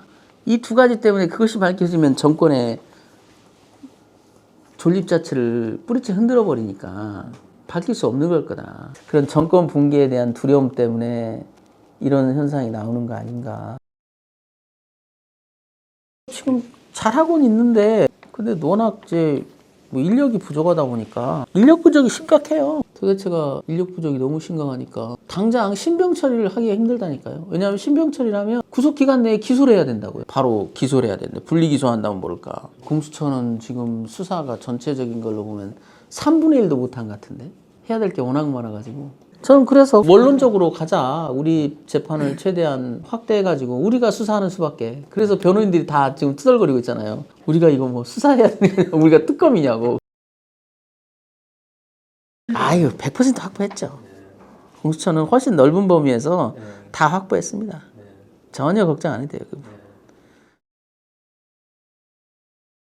많이 있죠. 지금 내일 재판에서 다른 변호인이 어마무시한 통신 기록을 조회 신청을 했거든요. 대통령, 김동혁 검찰단장, 일사단장 민성근까지 포함해서 다 사그리뒀어요. 재판부가 상당히 곤혹스럽겠지. 곤혹스러운데 검찰, 군검찰 스스로가 우리한테 이 명령의 위법성을 입증해야 된다는 취지로 자꾸 얘기를 하고 있으니까 어쩔 수 없잖아요. 우리가 입증하는 수밖에. 게다가 대통령 핸드폰에서 일단 중요한 증거가 나왔기 때문에 재판부도 모른 척은 못할 거예요. 대통령을 다 보고 검찰단장을 다 보면 이들의 커넥션도 얼마든지 추정해 볼 수가 있거든요. 그러니까 이게 아무것도 아닌 일에 용산이 전부 다 벌떼처럼 나서가지고 이게 뭐 하는 짓인지 도대체 이해가 안 돼요. 관련된 데 한둘이 아니야. 다 나선 것 같아. 안보실장, 안보실 1, 2차장, 그 다음에 이시원, 유재은. 유재은은 이시원 기록은 아직 통화 기록을 보지도 못했고 이시원과 유재은 사이에 많은 통화가 있었다는 건 동아일보가 보도를 했고요. 굉장히 예민한 시기들에 통화를 했어요. 구속영장 청구하는 그즈. 그런저런 시점에 다 통화를 했기 때문에 이들 간의 커넥션이 다 밝혀지면 거대한 게이트 사건이죠. 총망라된 모든 인력을 총동원해가지고 이 사태를 개입하고 한 사람을 죽이려고 그렇게까지 그런 짓을 했다는 게 이해할 수가 없어요. 박정훈 하나를 죽이려고 그렇게까지. 좋아, 이 건까지는 그래. 근데 뻔히 알면서 그걸 구속을 영장을 청구한다고요? 지금 김기환이 거짓말하는 건 삼척동장도 다 알 텐데 그 상황에서. 근데 망상이라고 구속을 하겠다고? 과했지. 과해서 과한 것 때문에 사단이 났고 그 이후로도 기소를 하지 말았어야 돼. 저들이 참 우매하다는 게 뭐냐면 무리하기도 하지만 뭔가 냉정하고 합리적이지 못해요. 그때 기소를 나는 할 거라고 상상도 못했어요. 많은 사람들이 기소한다길래 그럴 리가 있겠냐. 기소해서 좋을 꼴이 뭐가 있다고. 왜냐하면 기소를 하게 되면 증거가 다 오픈된다고요. 기소를 안 하면 증거를 알 수가 없기 때문에 막 썰들만 오가는 것 뿐이지 알 수가 없는 거야. 그러니까 그냥 혼전으로 조금 끌고 가면 되지 않냐. 나는 해 바뀌고 봄쯤 해가지고 불기소할 거다 이런 생각을 했었거든요. 저들이 합리적이라면. 냅다 추석 지나고 기소를 해버리더라고요. 이 사람을 재판에 해부하겠다고 증거를 다 오픈하면 그때 제가 그랬잖아요. 항명 사건의 증거가 아니라 이건 외압의 증거가 될 것이다. 공개하면. 드러나는 대로 다 그렇잖아요. 이게 도대체 항명 사건의 증거는 어디 있는 거야? 다 외압의 증거밖에 없어. 내놓는 족족. 그들 사이에 그런 건전한 커뮤니케이션이 없다는 거죠. 비판과 토론, 반론. 대통령이 이런 말은 그게 아니고 이런 그런 토론이 돼야 대책도 만들어지는 거 아닙니까? 그냥 대통령 화내고 대통령이 또 화냈으니까 또 뭔가 또 대통령이 원하는 대책은 또 만들어야 되고 대책 만들면 또 폭망하고 또 더 화내고 그냥 악순환인 거지. 계속적인 악순환이죠. 그래서 그때 제가 곰곰이 봤던 게 뭐냐면 경로서를 어떻게 정리할 것인가도 좀 곰곰이 지켜봤어요. 최악의 수를 뒀잖아요. 지금 인정한 것도 아니고 인정하지 않은 것도 아니고 굉장히 애매한. 아예 모른 척을 해버리던가 대통령이 나서서 사실 그날 보고를 받았고 이러이러한 지시를 했고 지금 생각해보면 좀 내가 월권을 한 것 같다. 대통령으로서 굉장히 그 점에 대해서는 국민들께 죄송하게 생각하고 유념하겠다. 법적 책임에 대해서는 사법 당국들이 다 알아서 할 거고 내가 퇴임 후라도 뭐 그걸 피할 수는 있겠냐. 달게 받겠다. 그런데 내 부하들은 어찌됐든 내가 시켜서 한 일이니까 너무 큰 고초 안 받기를 바란다. 그리고 어찌됐든 국정을 운영해야 되니까 좀 믿어주세요. 잘할게요. 이랬으면 모르겠는데 또 무책임한 그 남의 입을 빌린 자백이랄지 중복 자백 그것도 모순되는 이 대리인을 둘을 써가지고 양쪽으로 찔러보는 거예요. 어느 반응이 더 좋은가.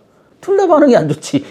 도대체 이런 사람들한테 국정을 맡기고 있다니 배가 산으로 가고 있을 것이다.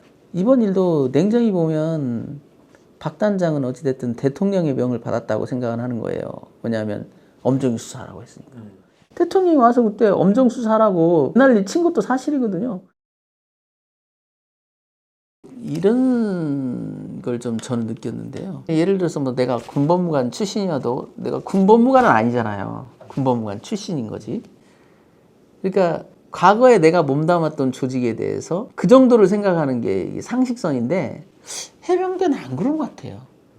해병대는 그냥 한 번 해병은 영원한 해병이란 말이 거짓말이 아닌 것 같아. 이번 일로 해병대 용어들 같은 경우를 좀 듣게 됐는데 예비역들이 그 현역들을 현재 해병대 이걸 모군이라고 부르더라고. 모군. 네, 모군. 그러니까 계속 현역인 거야. 이 사람들은 나는 이제 예비역이야 이게 아니라 그 해병이라는 어떤 조직에서 현역이 있고 예비역이 있는 거지 전체가 해병인 건 분명한가 봐요. 그러니까 이걸 나의 문제를 인식하는 거죠. 이 문제를 나의 문제를 인식하고 여기서 박 대령에 대한 강력한 지지가 나오는 동력이 뭐냐면 천천히 보면 가장 큰 동력은 최수근이가 그렇게 죽어야만 한 것에 대해서 이해를 못하는 거예요. 해병들이. 왜 나의 동료가 이렇게 허망한 죽음을 맞이해야 되느냐. 이걸 해명해봐라. 여기에 대한 강력한 요구가 있어요. 해병들한테서. 박 대령에 대한 응원은 그 뿌리가 거기에 있다. 왜 나의 동료, 내 전우가 그렇게 허망한 죽음을 맞이해야 되느냐. 거기에 대해서 누가 책임을 질 거냐. 납득할 만한 설명이 안 된다면 해병들을 설득할 수는 없다. 그게 안 되는 거예요, 지금. 그 부분에 대해서. 오히려 박 대령이 그 부분에 대해서 해답을 내놨는데 오히려 박 대령을 치려고 하니까 화를 더 돋군 거죠, 해병들이. 그래서 그런 면에서 해병은 굉장히 순수한 집단인 것 같아요. 그들이 모토로 삼고 있다라는 정의와 자유를 위하여가 분명히 살아있는 것 같아요. 기저에 상당한 철학이 있다. 이거 굉장히 우수한 집단이라는 생각이 들어요. 그 해병대라는 조직 자체가. 그 가치라는 게 무섭다. 자유와 정의를 위하여라는 게 모토라는 건 저는 알지도 못했거든요. 근데 이번 사건을 보면서 해병대 모토래요. 그게 자유와 정의를 위하여. 굉장히 멋있는 가치죠. 해병대는 누가 명령했느냐가 중요한 게 아니라 무엇을 명령했느냐를 중요하게 보는 거고 그 무엇을 명령했느냐를 판단하는 여러 자료 중에 하나가 누가 명령했느냐도 들어가지만 그것만 가지고 다 되는 건 아닌가 봐요. 근데 지금 일부 몰지각한 군인들은 누가 명령했느냐만 중요한 거잖아요. 무엇을 명령했느냐는 건 중요하지 않고. 그걸 우리가 한 번도 던지지 않았던 너무나 근본적인 문제 제기죠. 이번 일도 그렇잖아요. 누가 명령했느냐가 중요한 게 아니라 무엇을 명령했느냐. 박정훈 대령은 그 무엇을에 집중했던 거거든요. 무엇을. 누가는 중요하지 않았어요. 대통령이 지시했든 해병대 사령관이 지시했든 그 해병대 사령관은 누가 지시했느냐는 걸 아는 순간 무너져 버렸거든요. 근데 박정훈 대령은 무너지지 않았죠. 누가 지시했느냐는 걸 알았다 하도 별로 개의치 않고 원칙대로 갔다.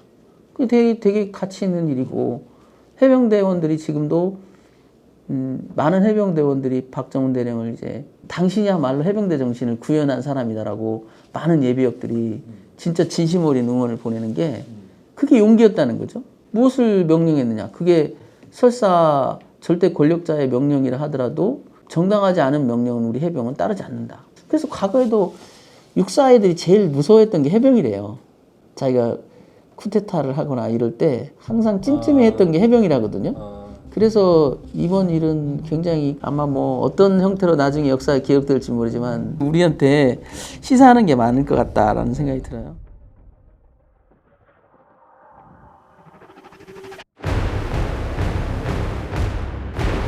그때 윤석열 대통령 핸드폰 번호로 이종섭 장관에게 전화가 갑니다. 기지국은 용산구 한남동입니다.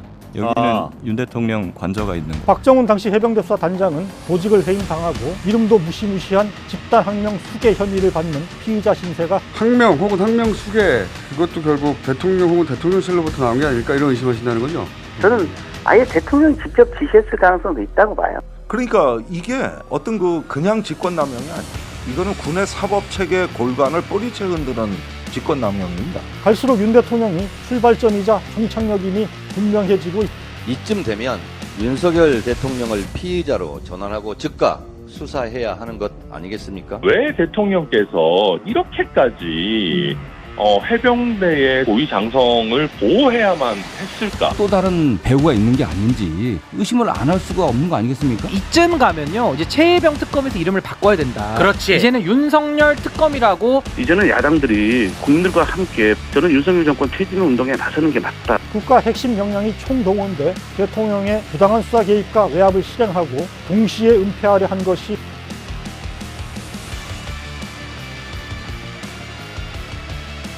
안녕하세요. 논설의 손원재입니다. 해병대 최상병 순직과 관련한 윤석열 대통령의 수사 외압 의혹 사건이 중대한 고비를 맞고 있습니다. 윤 대통령이 거부권을 쓴 최상병 특검 법안은 지난 28일 국회 제2결에서 결국 부결돼 폐기됐습니다. 그러나 바로 이날 부결 직후 윤 대통령이 지난해 8월 2일과 8일 4차례에 걸쳐 이종섭 국방부 장관에게 개인 휴대폰으로 직접 전화를 건 사실이 드러났습니다. 박정훈 전 해병대 수사단장의 항명죄 군사재판 과정에서 변호인단이 신청한 이종섭 장관의 통화 내역 자료가 이날 전달됐는데 여기에 윤 대통령이 검찰총장 때부터 쓰던 휴대폰에서 전화가 걸려와 통화한 기록이 담겨 있었던 겁니다. 정확하게는 한 낮 12시 한 11분쯤입니다. 그때 윤석열 대통령 핸드폰 번호로 이종섭 장관에게 전화가 갑니다. 그 내역이 있고요. 무려 3차례 나갔어요. 12시 11분, 12시 56분, 12시 58분. 그중에 하나는 10분 넘게 통화를 하고요. 기지국은 용산구 한남동입니다. 여기는 윤 대통령 관저가 있는 곳이죠. 지난해 8월 2일은 최상병 순직 책임 개선에 대한 해병대 수사단의 조사 결과가 경찰로 이첩된 당일이었습니다. 그런데 이번에 드러난 대통령과 국방부 장관 통화를 전후해 경찰로 이첩됐던 조사 결과는 다시 군으로 반환됩니다. 또 박정훈 당시 해병대 수사단장은 보직을 해임당하고 이름도 무시무시한 집단항명 수괴 혐의를 받는 피의자 신세가 됩니다. 집단항명 수괴는 전시에는 사형까지 받을 수 있는 혐의입니다. 항명수계 무서운 거 아닙니까? 굉장히 무섭죠. 군 형법상 최고의 형량. 그러니까 감정이 실려 있어요. 사형시킬 죄예요 거의. 소돔 잡아서 사형시켜. 그동안에도 이 어처구니 없는 소동의 배후에 윤 대통령의 경로가 있었던 게 아니냐 의혹이 컸습니다. 그런데 이제 직접 통화한 사실까지 드러나면서 윤 대통령의 직접적이고 명시적인 지시가 이 모든 사태를 초래한 방아쇠가 아니었느냐 의문이 대두하고 있습니다. 윤 대통령이 수사 외압의 몸통이고 요체라는 의혹이 더욱 구체성을 띠기에 이른 것입니다. 지금까지는 대통령실 개입 정황까지만 나왔다면 이제는 대통령 본인의 직접 개입 정황까지 나오는 상황인 겁니다. 이번에 새로 대두한 의혹 중 가장 결정적 대목은 윤 대통령이 이 전 장관과의 통화를 통해 박 전 단장의 보직 해임과 항명죄 적용에까지 직접 개입했느냐 여부입니다. 사실이라면 단순히 사단장 봐주기 수준을 넘어 우리 군 사법 시스템을 위협하는 행위이기 때문입니다. 그러니까 이게 어떤 그냥 직권남용이 아니에요. 이거는 군의 사법체계 골간을 뿌리채 흔드는 직권남용입니다. 한겨레가 변호인단을 통해 입수한 통화 내역을 보면 이종섭 전 장관은 우즈베키스탄 출장 중이던 이날 오전부터 바쁘게 국가안보실 고위 관계자들과 윤 대통령 본인, 해병대 사령관 등과의 통화를 이어갑니다. 차례로 보면 가장 먼저 등장하는 인물은 조태용 당시 대통령실 국가안보실장입니다. 조 실장은 지난해 8월 30일 국회 운영위원회에 나와 대통령실 외압 의혹을 전면 부인한 바 있습니다. 여기에서 이 사건에 대해서 대통령께 보고를 했습니까? 그런 사실 없습니다. 수석보좌관 회의 이후에 안보실장님께서 국방부 장관이든 차관이든 전화한 적 있습니까? 제가 장관하고는 전화를 자주 하는데 이 사건에 대해서는 안 했나요? 안 했습니다. 그런데 최상병 수사와 관련해 대통령실과 국방부가 가장 긴박하게 돌아갔던 이날 통화한 사실이 나온 겁니다. 구체적으로 이날 해병대 수사단은 오전 10시 30분에서 11시 50분 사이 경북경찰청에 사건 기록을 이첩합니다. 그런데 이첩이 끝날 무렵인 오전 11시 45분께 조 실장은 이 장관에게 문자를 보내고 이후 오전 11시 49분부터 2분 40초가량 통화를 합니다. 통화 내역에는 통화 상대와 시간만 나와 현재로선 두 사람이 어떤 얘기를 나눴는지는 알 수 없습니다. 다만 사건 관련 대화가 오갔다면 어떤 경로로든 사건이 이첩되고 있다는 사실을 파악한 대통령실이 이 전 장관에게 경위를 묻고 질책하는 내용이 아니었을까 추정해 볼 수 있겠습니다. 윤 대통령이 직접 전화할 것이다 이런 말을 전했을 수도 있습니다. 전반적으로 윤 대통령이 등장하기 전 예고편의 성격이 짙어 보입니다. 실제 내용은 이후 소환조사 등을 통해 밝혀내야 할 부분입니다. 이어 낮 12시 4분 김기한 해병대 사령관이 이 전 장관에게 전화를 걸어옵니다. 역시 추정입니다만 김 사령관이 당시 경찰 이첩 상황을 보고하고 지시를 받았을 것으로 보입니다. 윤 대통령이 등장하는 건 이 통화 직후입니다. 윤 대통령은 먼저 낮 12시 7분 전화를 걸어와 12시 11분까지 4분 동안 통화합니다. 이어 낮 12시 43분에서 12시 56분까지 13분간 길게 통화합니다. 끝으로 낮 12시 57분부터 58분까지 52초간 통화합니다. 눈여겨볼 건 박 전 단장이 보직 해임을 통보받은 시각입니다. 윤 대통령의 첫 통화가 끝나고 30여 분 만인 낮 12시 45분 김 사령관은 박 전 단장을 자신의 집무실로 불러 이렇게 통보합니다. 지금부터 보직 해임이다. 많이 힘들 거다. 윤 대통령 통화와의 연관성을 의심해보지 않을 수 없습니다. 이어 이날 오후엔 군 검찰이 항명수괴 혐의로 박 전 단장을 입건합니다. 이 전화 이후에 바로 이제 경찰로 기첩된 기록이 이제 회수되고 막 하지 않습니까? 그리고 나서 박정훈 대령 항명으로 입건되고요. 보직해임됩니다. 이게 그날 다 이루어졌던 일이거든요. 그렇다면은 대통령 본인이 직접 이런 지시를 한 것이 아니냐 하는 의심이 강하게 드는 대목이고. 이런 의혹에 대해 이 전 장관을 대리하는 김재훈 변호사는 29일 기자들에게 보낸 입장문에서 이 전 장관은 윤 대통령과 통화하기 전인 2일 낮 12시 5분에 이미 박정훈 당시 해병대 수사단장의 항명 혐의에 대한 수사를 김동혁 국방부 검찰단장에게 지시한 상태였다. 또 이 전 장관은 12시 12분에 김계환 해병대 사령관에게 박 수사단장에 대한 인사조치를 검토하라고 지시했다. 이는 항명죄 수사 지시에 수반되는 당연한 지시였다. 그러나 이런 해명은 아직 통화 기록 등으로 뒷받침되지 않는 일방적 주장이어서 의문이 남습니다. 먼저 우즈벡에 있던 이 전 장관이 언제 어떻게 군 검찰의 항명죄 입건을 지시했는지가 분명하지 않습니다. 이 문제에 대해서는 국방장관 이종섭 국방장관이 그건 자기가 지시했다 이렇게 말하고 있는데요. 그러면 이종섭 국방장관과 뭔가 검찰단과의 통화가 있던가 법무관리관과 검찰단과의 통화가 그 즈음에 있어야 맞지 않습니까? 그게 지금 안 보여요. 항명 혹은 항명 수계 그것도 결국 대통령 혹은 대통령실로부터 나온 게 아닐까 이런 의심하신다는 거죠? 저는 아예 대통령이 직접 지시했을 가능성도 있다고 봐요. 이 전 장관이 윤 대통령과의 통화 이전에 직접 군 검찰단에 항명죄 입건을 지시하거나 유재훈 법무관리관을 통해 지시한 기록이 보이지 않는다는 얘기입니다. 이와 관련해 동아일보는 31일 윤 대통령과 이 전 장관 통화 뒤인 2일 오후 2시 40분에 유재훈 법무관리관이 김동혁 군 검찰단장에게 처음 전화를 건 통화 기록을 공수처가 확보했다 전했습니다. 이 전 장관이 윤 대통령과 통화한 뒤 유 관리관을 통해 군 검찰의 사건 해수와 항명죄 입건 지시를 내린 것일 가능성에 무게를 싣게 합니다. 통화 기록과 철저한 관련자 조사를 통해 밝혀내야 할 중요한 의혹이 추가된 셈입니다. 이쯤 되면 윤석열 대통령을 피의자로 전환하고 즉각 수사해야 하는 것 아니겠습니까? 설사 윤 대통령과의 통화 이전에 이 전 장관이 먼저 항명죄 입건을 지시했다고 해도 대통령실의 개입 가능성 자체가 사라지는 건 아닙니다. 앞서 봤듯이 오전 11시 45분에 이미 조태용 안보실장과의 통화가 있었습니다. 그 밖에 또 어떤 경로로 연락이 오갔을지도 알 수 없습니다. 아마 아직까지 공개되지 않은 또 하나의 그 사실 조회가 있거든요. 아직 도착하지 않은. 거기에 담겨 있을 걸로 보이는데 지금은 이제 KT와 SK만 온 거거든요. 아직 LG께 안 왔습니다. 그래서 그것까지 마저 받아서 분석을 하면 그 자료에 나올 수 있는데요. 또 하나 이 전 장관은 국회 상임위에 나와 대통령과 통화한 적이 없다. 버젓이 거짓말을 늘어놓은 바 있습니다. 다시 묻겠습니다. 대통령으로부터 전화 받으셨습니까? 통화하셨습니까? 이 건과 관련해서 통화한 게 없습니다. 그러면 김태호 안보실장과 통화하셨습니까? 없습니다. 혹시? 안보실 누구하고도 통화한 적 없습니다. 어떻습니까? 이런 전력도 이번 해명을 믿기 어렵게 합니다. 사실 이런 거짓말은 이 전 장관 한 명만의 전매 특허도 아닙니다. 김계한 해병대 사령관도 임기훈 당시 안보실 국방비서관도 버젓이 거짓 증언을 늘어놓습니다. 국방비서관 좀 앞으로 나와주시겠습니까? 7월 31일 김계한 해병대 사령관하고 통화한 사실이 있나요? 없습니다.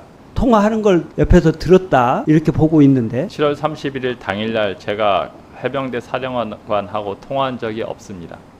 사실은 이날 두 차례나 통화한 사실이 드러났습니다. 사령관님은 안보실로부터 몇 번 이거와 관련해서 통화를 했습니까? 이거와 관련해서 안보실과 통화한 적은 한 번 있습니다. 이 역시 안보실 2차장과만 두 차례나 통화했고 임 비서관 등과는 수시로 통화한 사실이 드러난 바 있습니다. 김 사령관은 VIP 경로설 또한 박 전 단장이 지어낸 망상이다 주장했지만 그가 다른 해병대 간부들에게도 같은 말을 했다. 증언과 녹취가 잇따라 나오고 있습니다. 이처럼 관련자들의 증언과 진술이 거짓으로 드러나고 윤 대통령이 이 전 장관과 휴대폰으로 통화한 기록까지 밝혀지면서 애초 이번 사태의 발단이죠.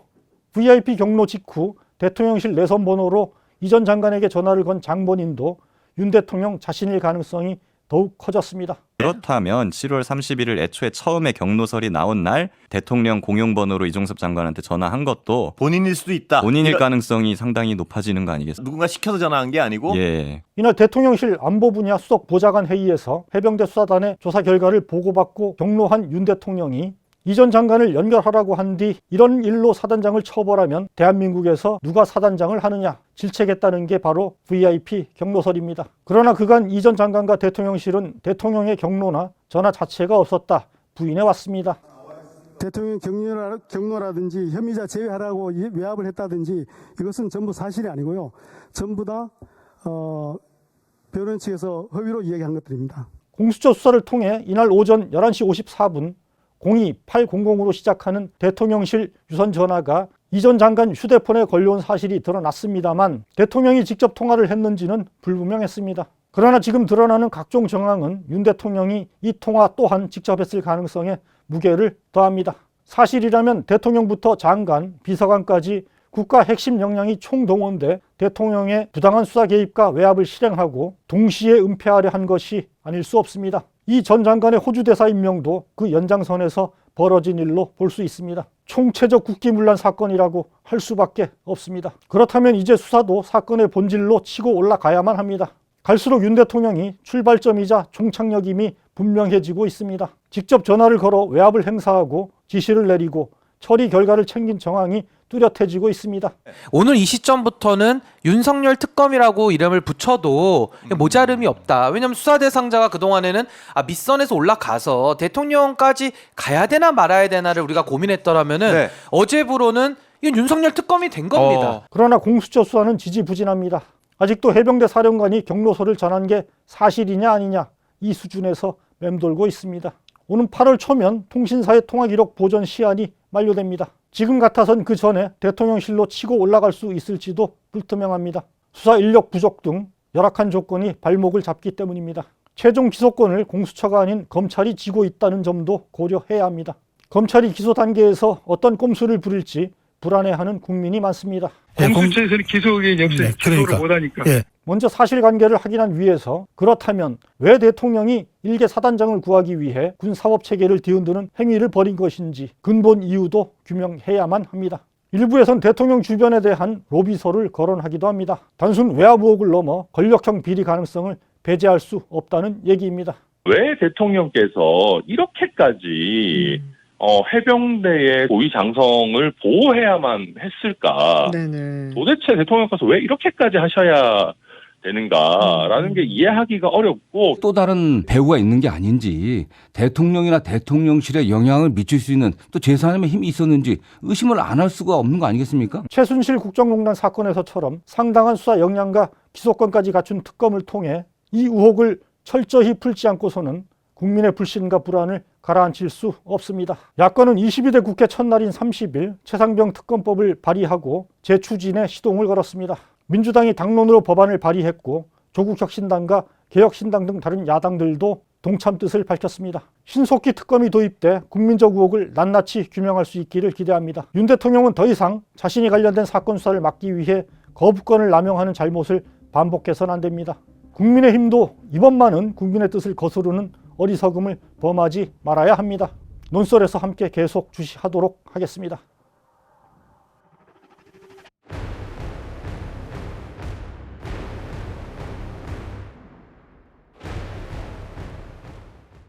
특검을 왜 거부합니까? 죄 졌으니까 거부하는 겁니다. 경찰과 공수처에서 수사를 진행하고 있고 지금 이렇게 진행되는 것을 잘 지켜보고 일단 소나기는 피하자고 이제 시간을 가지면서 공수처 수사도 봐가면서 진상을 밝히고 조사를 하면 감옥에 가기 때문에 못하는 겁니다. 탄핵의 마일리지가 지금 차곡차곡 쌓여간다고요. 그러면 국민과 야권은 탄핵의 길로 갈 수밖에 없다. 도이친이 하는 이런 사건에 대한 특검 문제도 그냥 정치 이런 공세, 정치 행위 아니냐. 조국 대표가 3년은 길다라는 얘기를 했잖아요. 3개월은 길다라는 얘기를 해주고 싶은 국방부 수사 결과에 대해서 질책을 했다라는 의혹도 좀. 순직한 그 사고 소식을 듣고 저도 국방장관에게 이렇게 좀 질책을 했죠. 질문과 답변이 완전히 따로 놀고 있습니다. 이 답을 잘못하게 되면 큰일 난다는 걸 아는 거죠. 말하는 순간 이게 바로 내가 문제되는 걸 아니까 말을 막 동문서답식으로 빙글빙글 돌려요. 김계환 사령관의 휴대전화에서 VIP 경로설과 관련한 전화통화 녹취를 확보한 것으로 자신과 가족의 사익을 위해 공적 특권을 마구 휘두르는 대통령을 보며 국민 누구인들 국가 지도자의 자격을 묻지 않을 수.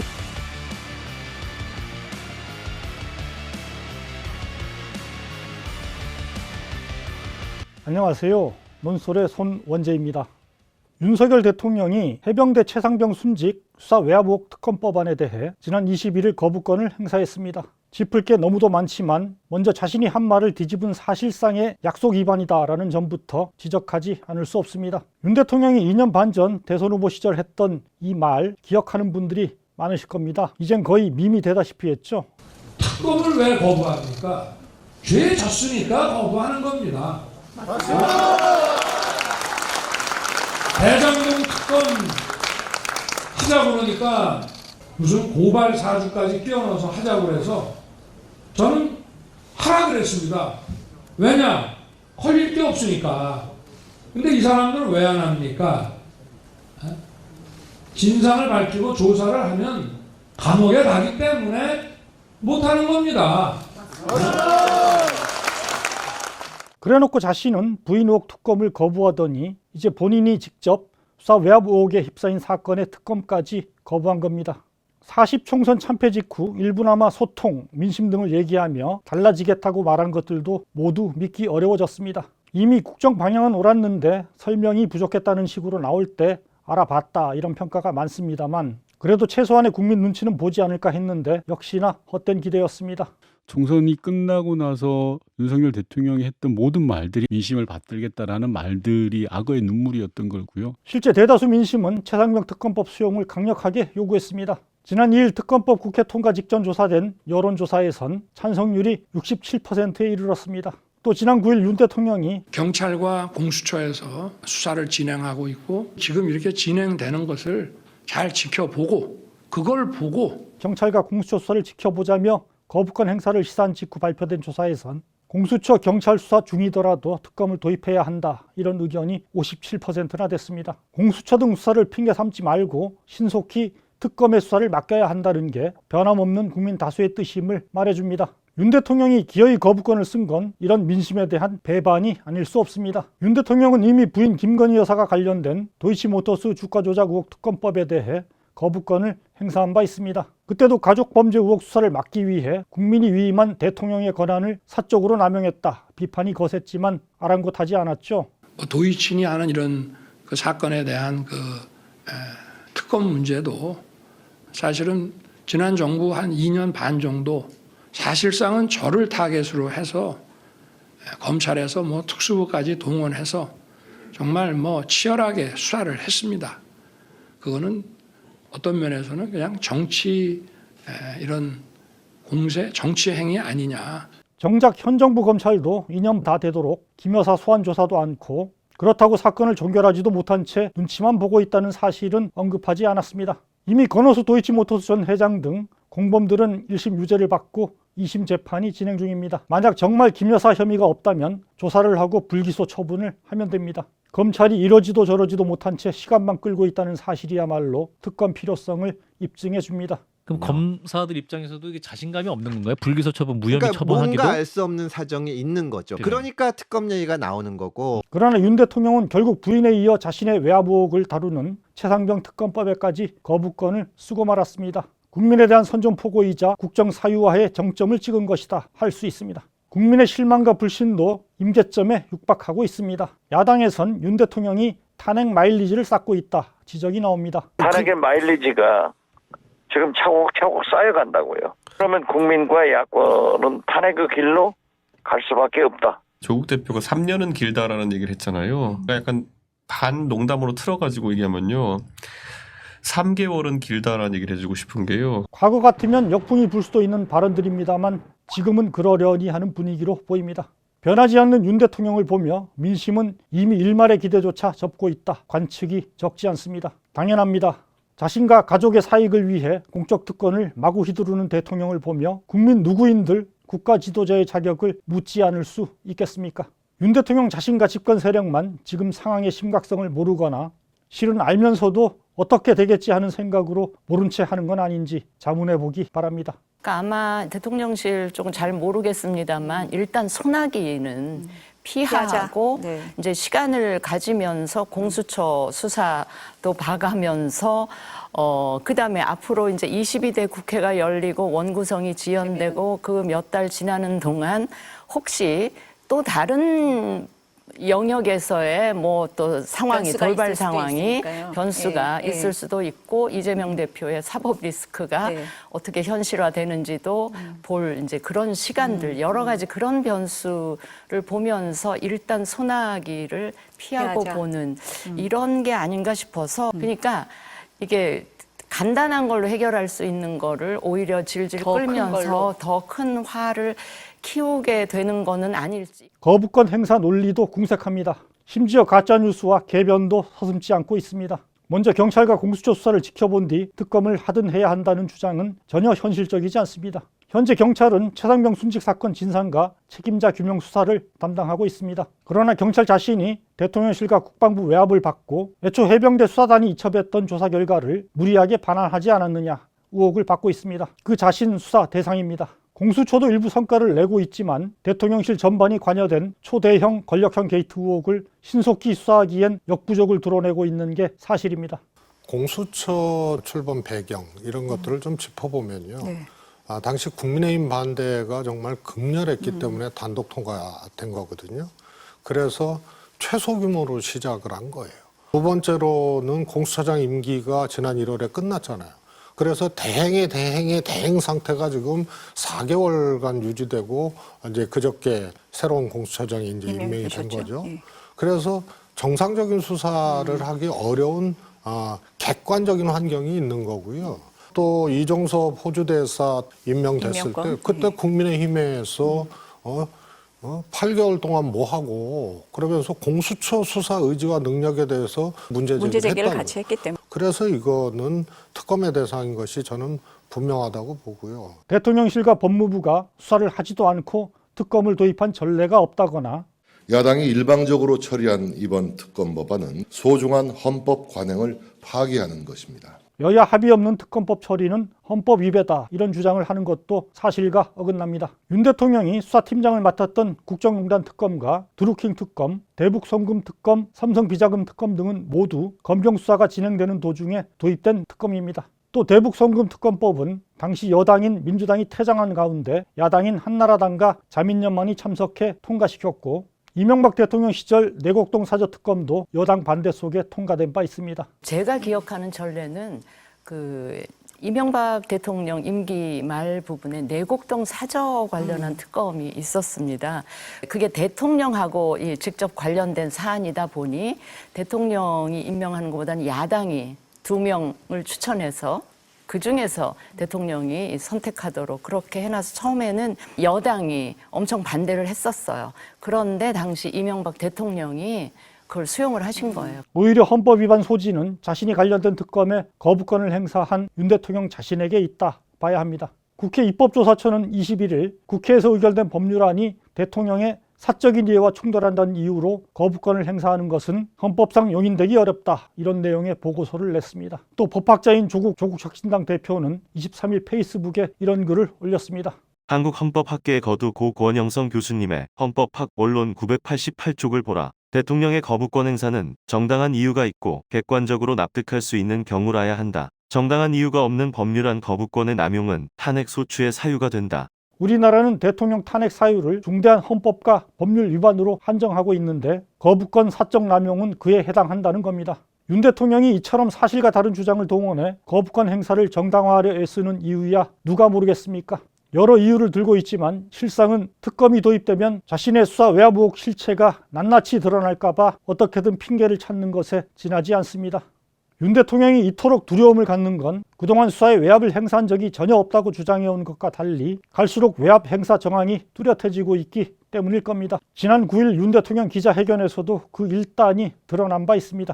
다음에 문답을 통해서였죠. 그다음에 이 사건 같은 경우에는 대통령실 외압 의혹과 대통령님께서 국방부 수사 결과에 대해서 질책을 했다라는 의혹도 좀 있습니다. 이에 대해서도 입장 부탁드리겠습니다. 제가 당시에는 최일병이었죠. 순직한 그 사고 소식을 듣고 저도 국방장관에게 이렇게 좀 질책을 했습니다.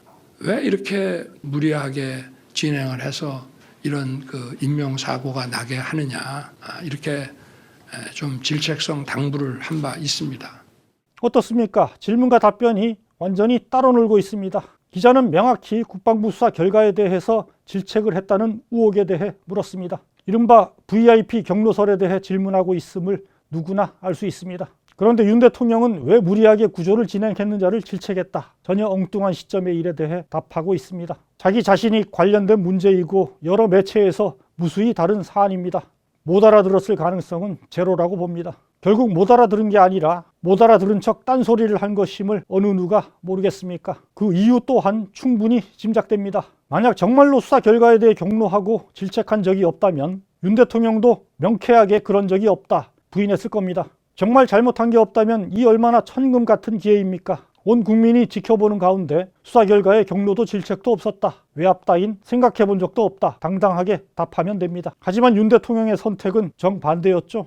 딱 부러지게 부인하는 대신 딴 말만 실컷 늘어놓았습니다. 이런 사실 자체가 역설적으로 수사 결과에 대한 윤 대통령의 경로와 질책이 실제로 일어났을 가능성에 무게를 싣는다고 봅니다. 이 답을 잘못하게 되면 큰일 난다는 걸 아는 거죠. 말하는 순간 이게 바로 내가 문제되는 걸 아니까 말을 막 동문서답식으로 빙글빙글 돌려요. 만약 이런 추론처럼 해병대 수사 결과에 경로한 윤 대통령이 이종섭 당시 국방부 장관을 질책한 것이 사실이라면 이는 빼박 직권 남용이 될 수 있습니다.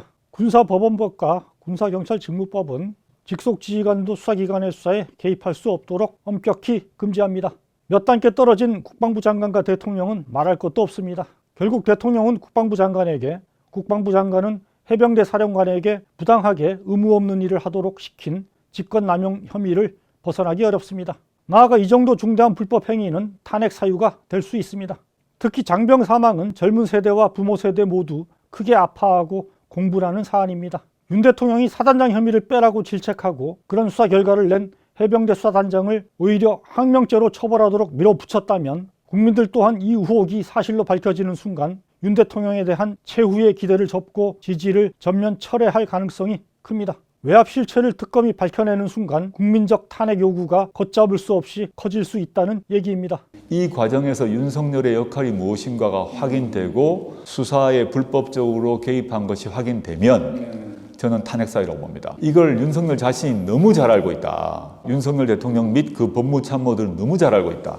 따라서 온갖 방식으로 결사적으로 막고 있다. VIP 경로 정황을 김계한 해병대 사령관으로부터 전해 들었다는 박정훈 전 해병대 수사단장의 주장도 신빙성이 더욱 커지고 있습니다. JTBC는 22일 공수처가 최근 박 전 단장 이외 또 다른 해병대 고위 간부로부터 김 사령관한테서 VIP 경로소를 들었다. 이런 취지의 진술을 확보한 것으로 확인됐다. 보도했습니다. 김 사령관은 그간 경로소를 전했다는 사실 자체를 부인해왔지만 들었다는 사람이 추가로 나온 겁니다. 공수처는 이 간부와 김 사령관이 경로설에 대해 전화로 대화한 내용이 담긴 녹음 파일도 확보했다고 합니다. 이제 김 사령관은 누구에게서 경로설을 전해 들었는지 조사해야 할 필요성이 더욱 커진 셈입니다.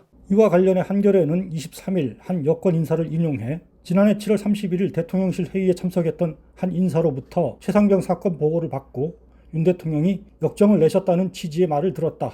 이렇게 전했습니다. 참석자로부터 전해 들은 것이긴 하지만 윤 대통령이 경로했다는 대통령실 회의 상황에 대해 증언이 나온 건 처음입니다. 대통령실 회의 참석자들에 대한 직접 수사의 필요성 또한 더욱 커지게 됐습니다. 간과하지 말아야 할 건 공수처가 일부 성과를 내고 있다고 해서 특검 필요성이 줄어드는 건 아니라는 점입니다. 이번 의혹은 용산 비서실과 국가안보실, 국방부, 해병대 사령부, 경찰 등이 복잡하게 얽힌 방대한 사건입니다. 검찰 1개 지청 규모에 불과한 공수처, 그 중에서도 한 개 부서가 수사를 담당해서는 어느 세월에 몸통으로 치고 올라갈 수 있을지 가늠하기도 쉽지 않습니다. 게다가 오는 7월이면 통신사의 통화기록 보존 시한 1년이 만료됩니다. 공수처가 그 전에 대통령실로까지 수사를 확대할 수 있을지도 지금으로선 장담할 수 없습니다. 또 수사는 공수처가 한다 해도 실제 기소권은 검찰이 갖고 있습니다. 나중에 기소 단계에서 검찰이 어떤 꼼수를 부릴지 불안해하는 국민이 많습니다. 반면 특검은 수사와 기소를 한꺼번에 처리할 수 있습니다. 최상병 사건은 가장 특검에 어울리는 사건입니다. 국민들이 관심이 있는 것은 이 책임 규명을 하는 과정에서 권력이 개입하지 않았냐 하는 의혹이거든요. 그렇죠. 그럼 정부 측에서도 이거는 기존의 검찰 조직이나 이런 데보다 특검에 맡기는 것이 맞습니다. 여러분 생각은 어떠십니까? 이제 최상병 특검법의 운명은 오는 28일 열리는 국회 본회의 재의결 결과에 달려 있습니다. 국민의힘에서 17석이 찬성 쪽으로 돌아서면 법안을 확정할 수 있습니다. 현재로선 김웅, 안철수, 유이동 의원만이 찬성 표결 뜻을 밝혔습니다만 일부에선 두 자릿수까지 늘 수 있다 전망도 나옵니다. 김웅 의원은 10명까지 나올 것 같다. 이렇게 얘기를 했습니다. 저도 김웅 의원 정도 예상에 동의합니다. 몇 분 더 저도 이제 이름을 그래도 여의도에서 도는 소문으로 그 외에도 타석에서 이대로 가서는 안 된다고 위기의식 가진 분들이 계시기 때문에 두 자릿수 가능하지 않을까. 설사 이번에 실패한다 해도 22대 국회에선 또 특검 도입이 추진될 수밖에 없습니다. 20살 해병대원의 사망 책임을 지우고 축소하려 한 의혹조차 제대로 밝혀내지 못한다면 어떻게 정의며 공정이며 말할 수 있겠습니까? 집권 세력의 맹성과 변화를 촉구합니다. 논설에서 함께 계속 주시하도록 하겠습니다.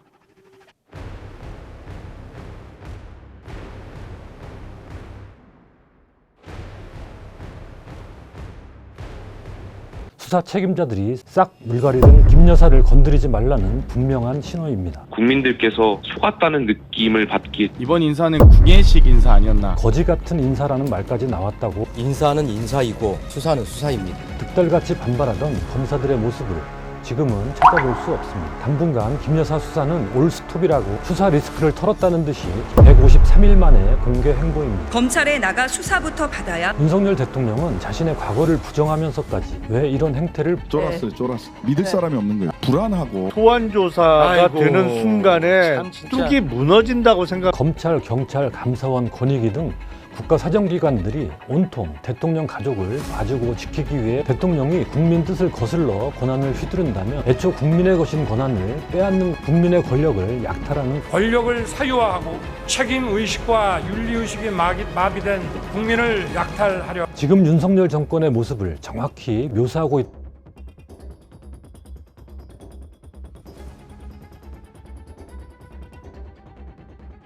안녕하십니까. 논설의 박용현입니다. 지난 13일 검찰 인사에서 김건희 여사의 명품백 수수와 도이치모터스 주가 조작 연루 의혹 수사를 지휘하던 송경호 서울중앙지검장, 김창진 1차장 검사, 고영곤 4차장 검사가 한꺼번에 교체됐습니다. 이후 강력한 후폭풍이 일고 있습니다. 오로지 증거와 법리에 따라서만 신속하고 엄정하게. 이원석 검찰총장 지시로 명품백 사건 수사가 본격화하는 시점에 또 주가 조작 사건과 관련해 김 여사 소환 조사를 둘러싸고 검찰과 대통령실에 갈등설이 불거진 상황에서 수사 책임자들이 싹 물갈이된 것입니다. 김 여사를 건드리지 말라는 분명한 신호입니다. 거센 비판이 나오는 건 당연합니다. 여당도 예외가 아닙니다. 저는 국민의 영린이 무섭다는 것을 인지하고 눈치 좀 봤으면 좋겠다는 생각이 있습니다. 특히 검찰 인사 교체는 대통령 기자회견 후에 이루어진 거여서 국민들께서 속았다는 느낌을 받기에 충분해 보여서 위험했다라고 저는 생각하거든요. 김웅 국민의힘 의원은 한국일보 인터뷰에서 윤 대통령은 김건희 여사 소환 조사만은 절대 안 된다고 보고 가장 믿을 수 있는 동지들마저 내친 것이라고 지적했습니다. 장경태 더불어민주당 최고위원은 궁예식 인사라고 비유했습니다. 일단 5월 13일은 검사 치욕의 날이라고 좀 붙여주고 싶고요. 이번 인사는 궁예식 인사 아니었나. 정말 자신에게 충성을 다하던 검사들마저도 내치는 윤석열 대통령에게 정말 누가 봐도 친윤 검사들 아니었습니까? 예. 그럼에도 불구하고 정말 초토화됐습니다. 이준석 개혁신당 대표는 14일 페이스북에 그렇게도 2016년에 전철을 밟지 않기를 바랐건만 T익스프레스를 타네요 라고 썼습니다. 탄핵까지 암시한 것입니다. 검찰 내부에서도 반발하는 목소리가 나왔습니다. 최경규 고검장 자기 검찰총장감 그렇게 물망에 오를 정도면 상당히 내부에서 뭐 이렇게 좀 이분이 사직의 변호를 남긴 게 굉장히 의미가 있다고 봐요. 옛말에 청렴하지 않으면 못 받는 것이 없고 부끄러움을 모르면 못할 짓이 없다. 요즘 부끄러움을 갖고 산다는 것이 얼마나 중요한지 한번 생각해 봐야 할 때라고 생각한다. 이 얘기가 지금 검찰 분위기를 얘기해 주는 게 아닌가 싶어요. 중앙일보는 전현직 검찰 간부들의 반응을 전하면서 거지 같은 인사라는 말까지 나왔다고 보도했습니다. 이원석 검찰총장은 기습적 인사가 이루어진 다음 날 출근길 인터뷰에서 사전 조율 여부를 묻는 질문에 어제 검찰 인사 있었는데 총장님과 충분히 사전 조율 거친 게 맞습니까? 어제 단행된 검사장 인사는 제가 이에 대해서 더 말씀드리지 않겠습니다. 이원석 총장이 인사 시기를 늦춰달라고 요청했으나 받아들여지지 않았다고 합니다. 이에 대해 박성재 법무부 장관은 16일 시기를 언제 해달라고 하는 부분이 있었다고 하면 그 내용대로 다 받아들여야만 인사를 할 수 있는 겁니까? 총장 패싱을 인정한 겁니다. 이번 인사에서 검찰총장의 참모인 대검찰청 부장들도 8명 중 6명이 갈렸습니다. 윤석열 대통령은 검찰총장 때 총장 패싱 인사에 극렬 반발한 바 있습니다. 2020년 1월 한동훈 대검찰청 반부패 강력부장과 박찬호 공공수사부장, 배성범 서울중앙지검장 등을 교체하는 검찰 인사가 이뤄지자 검찰청법을 위반한 것이라고 주장했습니다. 검찰청법에는 검찰총장의 의견을 들어 검찰 인사를 해야 한다고 규정하고 있는데 자신과 제대로 협의를 하지 않고 인사를 했다는 이유였습니다. 인사권도 하나도 없는 사람입니다. 밖에서 다 식물총장이라고 그러지 않습니까? 제가 누구를 비호합니까? 비호가 되냐고요, 이게. 식물 아니에요, 지금? 뭐가 식물이 아닙니까? 인사권도 하나도 없는데. 그런데 자신이 대통령이 된 뒤 똑같은 방식으로 검찰총장을 허수아비로 만드는 식의 검찰 인사를 한 것입니다. 자신이 당할 때는 법 위반이고 자신이 할 때는 문제 없다는 전형적인 내로남불입니다. 그뿐만이 아닙니다. 이번 검찰 인사는 전례를 찾아볼 수 없는 고약한 측면이 있습니다. 과거 대통령들도 가족이 검찰 수사를 받곤 했습니다. 그러나 어느 대통령도 가족 수사가 진행되는 도중 수사 지휘 라인을 교체하지 않았습니다. 검찰 인사권자인 대통령으로서 검찰 수사의 공정성을 보장하기 위해 넘지 말아야 할 최소한의 마지노선을 지킨 것입니다. 그런데 검사 출신인 윤 대통령이 그 선을 넘었습니다. 검찰을 정권의 허수아비로 공식 선언한 것이나 마찬가지입니다. 윤 대통령은 지난해 도어 스태핑에서 이런 말을 한 적이 있습니다. 수사는 진행이 되면은 어디 외부에서 간섭할 수가 없어요. 간섭하면은 그 간섭하는데 가만히 있으면 그게 수사기관이겠습니까? 그래놓고 이제는 노골적으로 수사를 방해하고 있습니다. 자신의 말을 뒤집는 행동이 한둘이 아니기에 더 지적하기도 입만 아픕니다. 그런데 문제는 윤 대통령의 수사 간섭에도 검찰이 가만히 있다는 것입니다. 과거 권력이 검찰의 권한을 조금이라도 건들라 치면 득달같이 반발하던 검사들의 모습을 지금은 찾아볼 수 없습니다. 그 흔했던 검찰 내부망의 경문조차도 없습니다. 조용히 진압된 형국입니다. 이런 상황에서 김 여사에 대한 수사가 제대로 진행될 수 있을까요? 이원석 검찰총장은 인사는 인사이고 수사는 수사입니다. 이창수 신임 서울중앙지검장은 16일 인사와 관계없이 저희가 해야 할 일은 그 법과 원칙에 따라서 제대로 잘 진행될 것이라고 생각합니다. 수사에 지장이 없도록 그 모든 조치를 다 취할 생각입니다. 그러나 윤석열 대통령이 기존의 친윤 검사들조차 믿지 못하고 내친 자리에 앉힌 게 이창수 지검장입니다. 대통령의 뜻을 거슬러 원칙대로 수사할 수 있을지는 매우 회의적입니다. 이창수 지검장은 윤석열 대통령이 검찰총장이던 2020년 9월 대검찰청 대변인을 맡았습니다. 수원지검 성남지청장 때는 이재명 더불어민주당 대표의 성남FC 후원금 의혹 수사를, 이어 전주지검장으로 승진한 뒤에는 문재인 전 대통령의 사위였던 서아무개 씨의 채용 특혜 의혹 수사를 지휘했습니다. 야당을 겨냥한 집요한 수사의 공로를 인정받아 이번에 전국 최대 검찰청의 수장으로 발탁됐다는 분석이 지배적입니다. 지휘 라인인 지검장, 차장검사가 바뀌면 물리적으로도 한동안 수사가 제대로 이루어질 수 없습니다. 서울중앙지검은 사실상 마비 상태라는 말이 나옵니다. 부장검사와 평검사 인사도 이어질 전망입니다. 당분간 김 여사 수사는 올스톱이라고 해야 합니다. 후속 인사에서 김 여사 수사부서에 원칙에 충실한 검사를 배치할 가능성도 당연히 낮아 보입니다. 수사가 재개되더라도 소환 조사는 안 하고 서면 조사에 그칠 것으로 전망됩니다. 수사 리스크를 털었다는 듯이 김건희 여사는 16일 방한한 캄보디아 총리 내외와의 공식 오찬에 참석했습니다. 153일 만에 공개 행보입니다. 이제 김 여사가 나서도 될 만큼 모든 정리가 끝났다는 겁니까? 아니면 국민에 맞서 정면 돌파라도 하겠다는 결기입니까? 김건희 방탄 인사 발령장에 잉크가 마르기도 전에 공식 행보에 나선 그 용기가 가상합니다. 순서가 틀렸습니다. 검찰에 나가 수사부터 받아야 국민들이 인정하지 않겠습니까? 검찰은 진압했을지 몰라도 윤석열 대통령의 정치적 리스크는 더 커졌습니다. 국민들이 검찰 인사의 의도를 모를 리 없기 때문입니다. 제일 안 좋은 것은 다들 보고 있는데 마치 안 보이는 작전인 양 하는 것들 그런 게 이제 좋지 않은 작전인 거죠. 검찰 인사 이게 전형적으로 남들은 다 보이는데 보이지 않는 작전인 척하는 거. 이건 민심을 엄청나게 자극했을 거예요. 저는 윤석열 대통령이 지금 20%대 네. 지지도를 받고 있지만은 더 폭락할 것 같아요. 윤석열 대통령은 자신의 과거를 부정하면서까지 또 정치적 타격을 감수하면서까지 왜 이런 행태를 보일까요? 이유는 두 가지 중 하나로 추정해 볼 수 있습니다. 첫째는 윤 대통령 스스로 김 여사의 혐의가 처벌을 피해가기 힘들다고 판단했기 때문에 수사 자체를 무산시키려 하고 있을 가능성입니다. 아무리 친윤 검사들이라도 어찌할 수 없을 정도로 명백한 증거들이 확보됐을 가능성입니다. 그에 따른 불안감의 발로이고 그래서 무리를 해서라도 사건을 덮을 찐윤 검사가 필요했다는 것입니다. 쫄았어요. 그러니까 믿을 사람이 없는 거예요. 이원석도 못 믿겠고 송경호도 못 믿겠고 못 믿겠다는 건 뭐예요?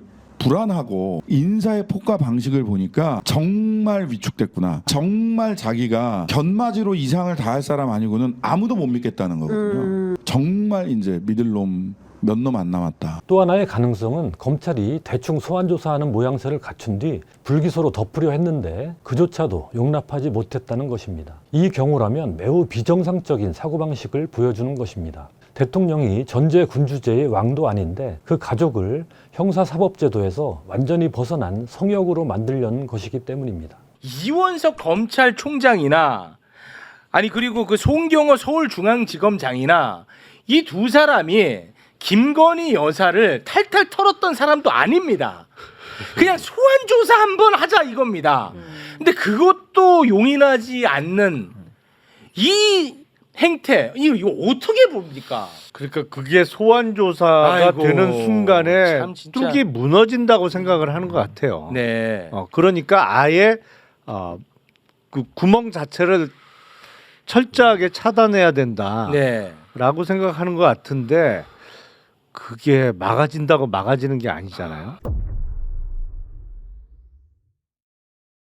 비정상적인 상황은 검찰뿐만 아니라 도처에서 벌어지고 있습니다. 감사원 최고 의결기구인 감사위원회의는 지난 10일 윤석열 정부의 대통령실 및 관저 이전 과정에 대한 감사 결과 심의를 보류하는 결정을 내렸습니다. 매우 이례적인 일입니다. 김건희 여사 관련 업체의 대통령 관저공사 특혜 의혹에 대한 조사가 부실해서 감사를 다시 하라는 취지였다고 합니다. 그동안 감사원은 감사 기간을 5차례나 연장하면서 15개월 동안 사건을 끌었는데 그러고도 김 여사 관련 업체에 대한 조사를 제대로 하지 않았다니 황당합니다. 헌법에 규정된 국가 최고 감찰기관인 감사원이 대통령 부인 앞에서 전전긍긍하는 형국입니다. 또 국민권익위원회는 지난해 12월 김건희 여사 명품백 수수에 대한 신고를 받고도 법정 처리 기한을 넘기더니 30일 연장까지 하고서도 결론을 내리지 못해 또 추가로 조사 기간을 늘렸습니다. 조사 기간을 2차례 연장하는 것은 법적 근거도 없는 일입니다.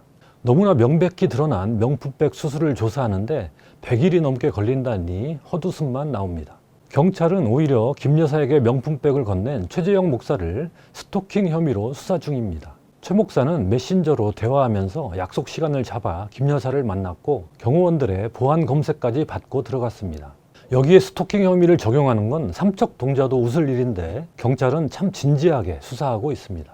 방송통신심의위원회와 선거방송심의위원회는 김건희 여사의 명품백 수수와 도이치모터스 주가 조작 의혹을 다룬 방송사에 걸핏하면 징계를 내렸습니다. 김 여사 관련 의혹에 대해서는 방송에서 입도 뻥끗하지 말라는 식입니다. 또 법무부는 어버이날인 8일 윤 대통령 장모 최은순 씨의 가석방을 결정했고 최 씨는 14일 형 만기일을 2달가량 남겨두고 풀려났습니다. 대통령 가족이 임기 중 가석방 혜택을 받는 것은 처음 있는 일입니다. 윤석열 대통령이 대통령이라는 권력 그리고 인사권을 행사함으로써 자신들의 가족을 보호하려는데 사적으로 이용한 거 아니야? 그런 인식을 주는 게 가장 윤석열 대통령에게는 뼈아픈 지적이다라고 볼 수밖에 없는데 이게 자꾸 오버랩 되는 거죠. 장모는 풀어주고 부인 수사는 못하게 이렇게 검찰 인사하는 거 아니야? 이렇게 검찰, 경찰, 감사원, 권익위 등 국가 사정기관들이 온통 대통령 가족을 봐주고 지키기 위해 움직이고 있습니다. 과거 독재 정권도 차마 하지 못했던 행태입니다.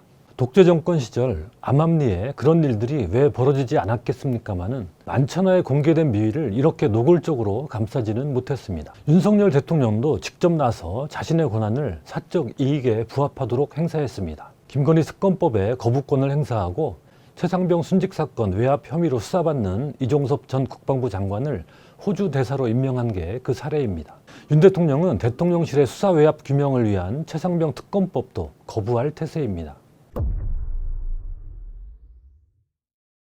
대통령은 무소불위의 전제 군주가 아닙니다. 아무리 대통령의 권한이라 해도 민주적 통제 아래 행사돼야 합니다. 인사권, 법률안 거부권 등 대통령의 막강한 권한은 국민을 위해 사용하라고 주권자인 국민이 맡겨놓은 것입니다. 대통령이 국민 뜻을 거슬러 권한을 휘두른다면 애초 국민의 것인 권한을 빼앗는 것이나 마찬가지입니다. 국민의 권력을 약탈하는 것입니다. 국가 예산으로 사적 이익을 취하면 국고 횡령이 되듯 국가 권력을 사적 이익을 위해 사용하면 그 역시 도둑질입니다. 윤석열 대통령은 출마 선언문에서 이런 말을 했습니다. 정권과 이해관계로 얽힌 소수의 이권 카르텔은 권력을 사유화하고 책임의식과 윤리의식이 마비된 먹이 사슬을 구축하고 있습니다.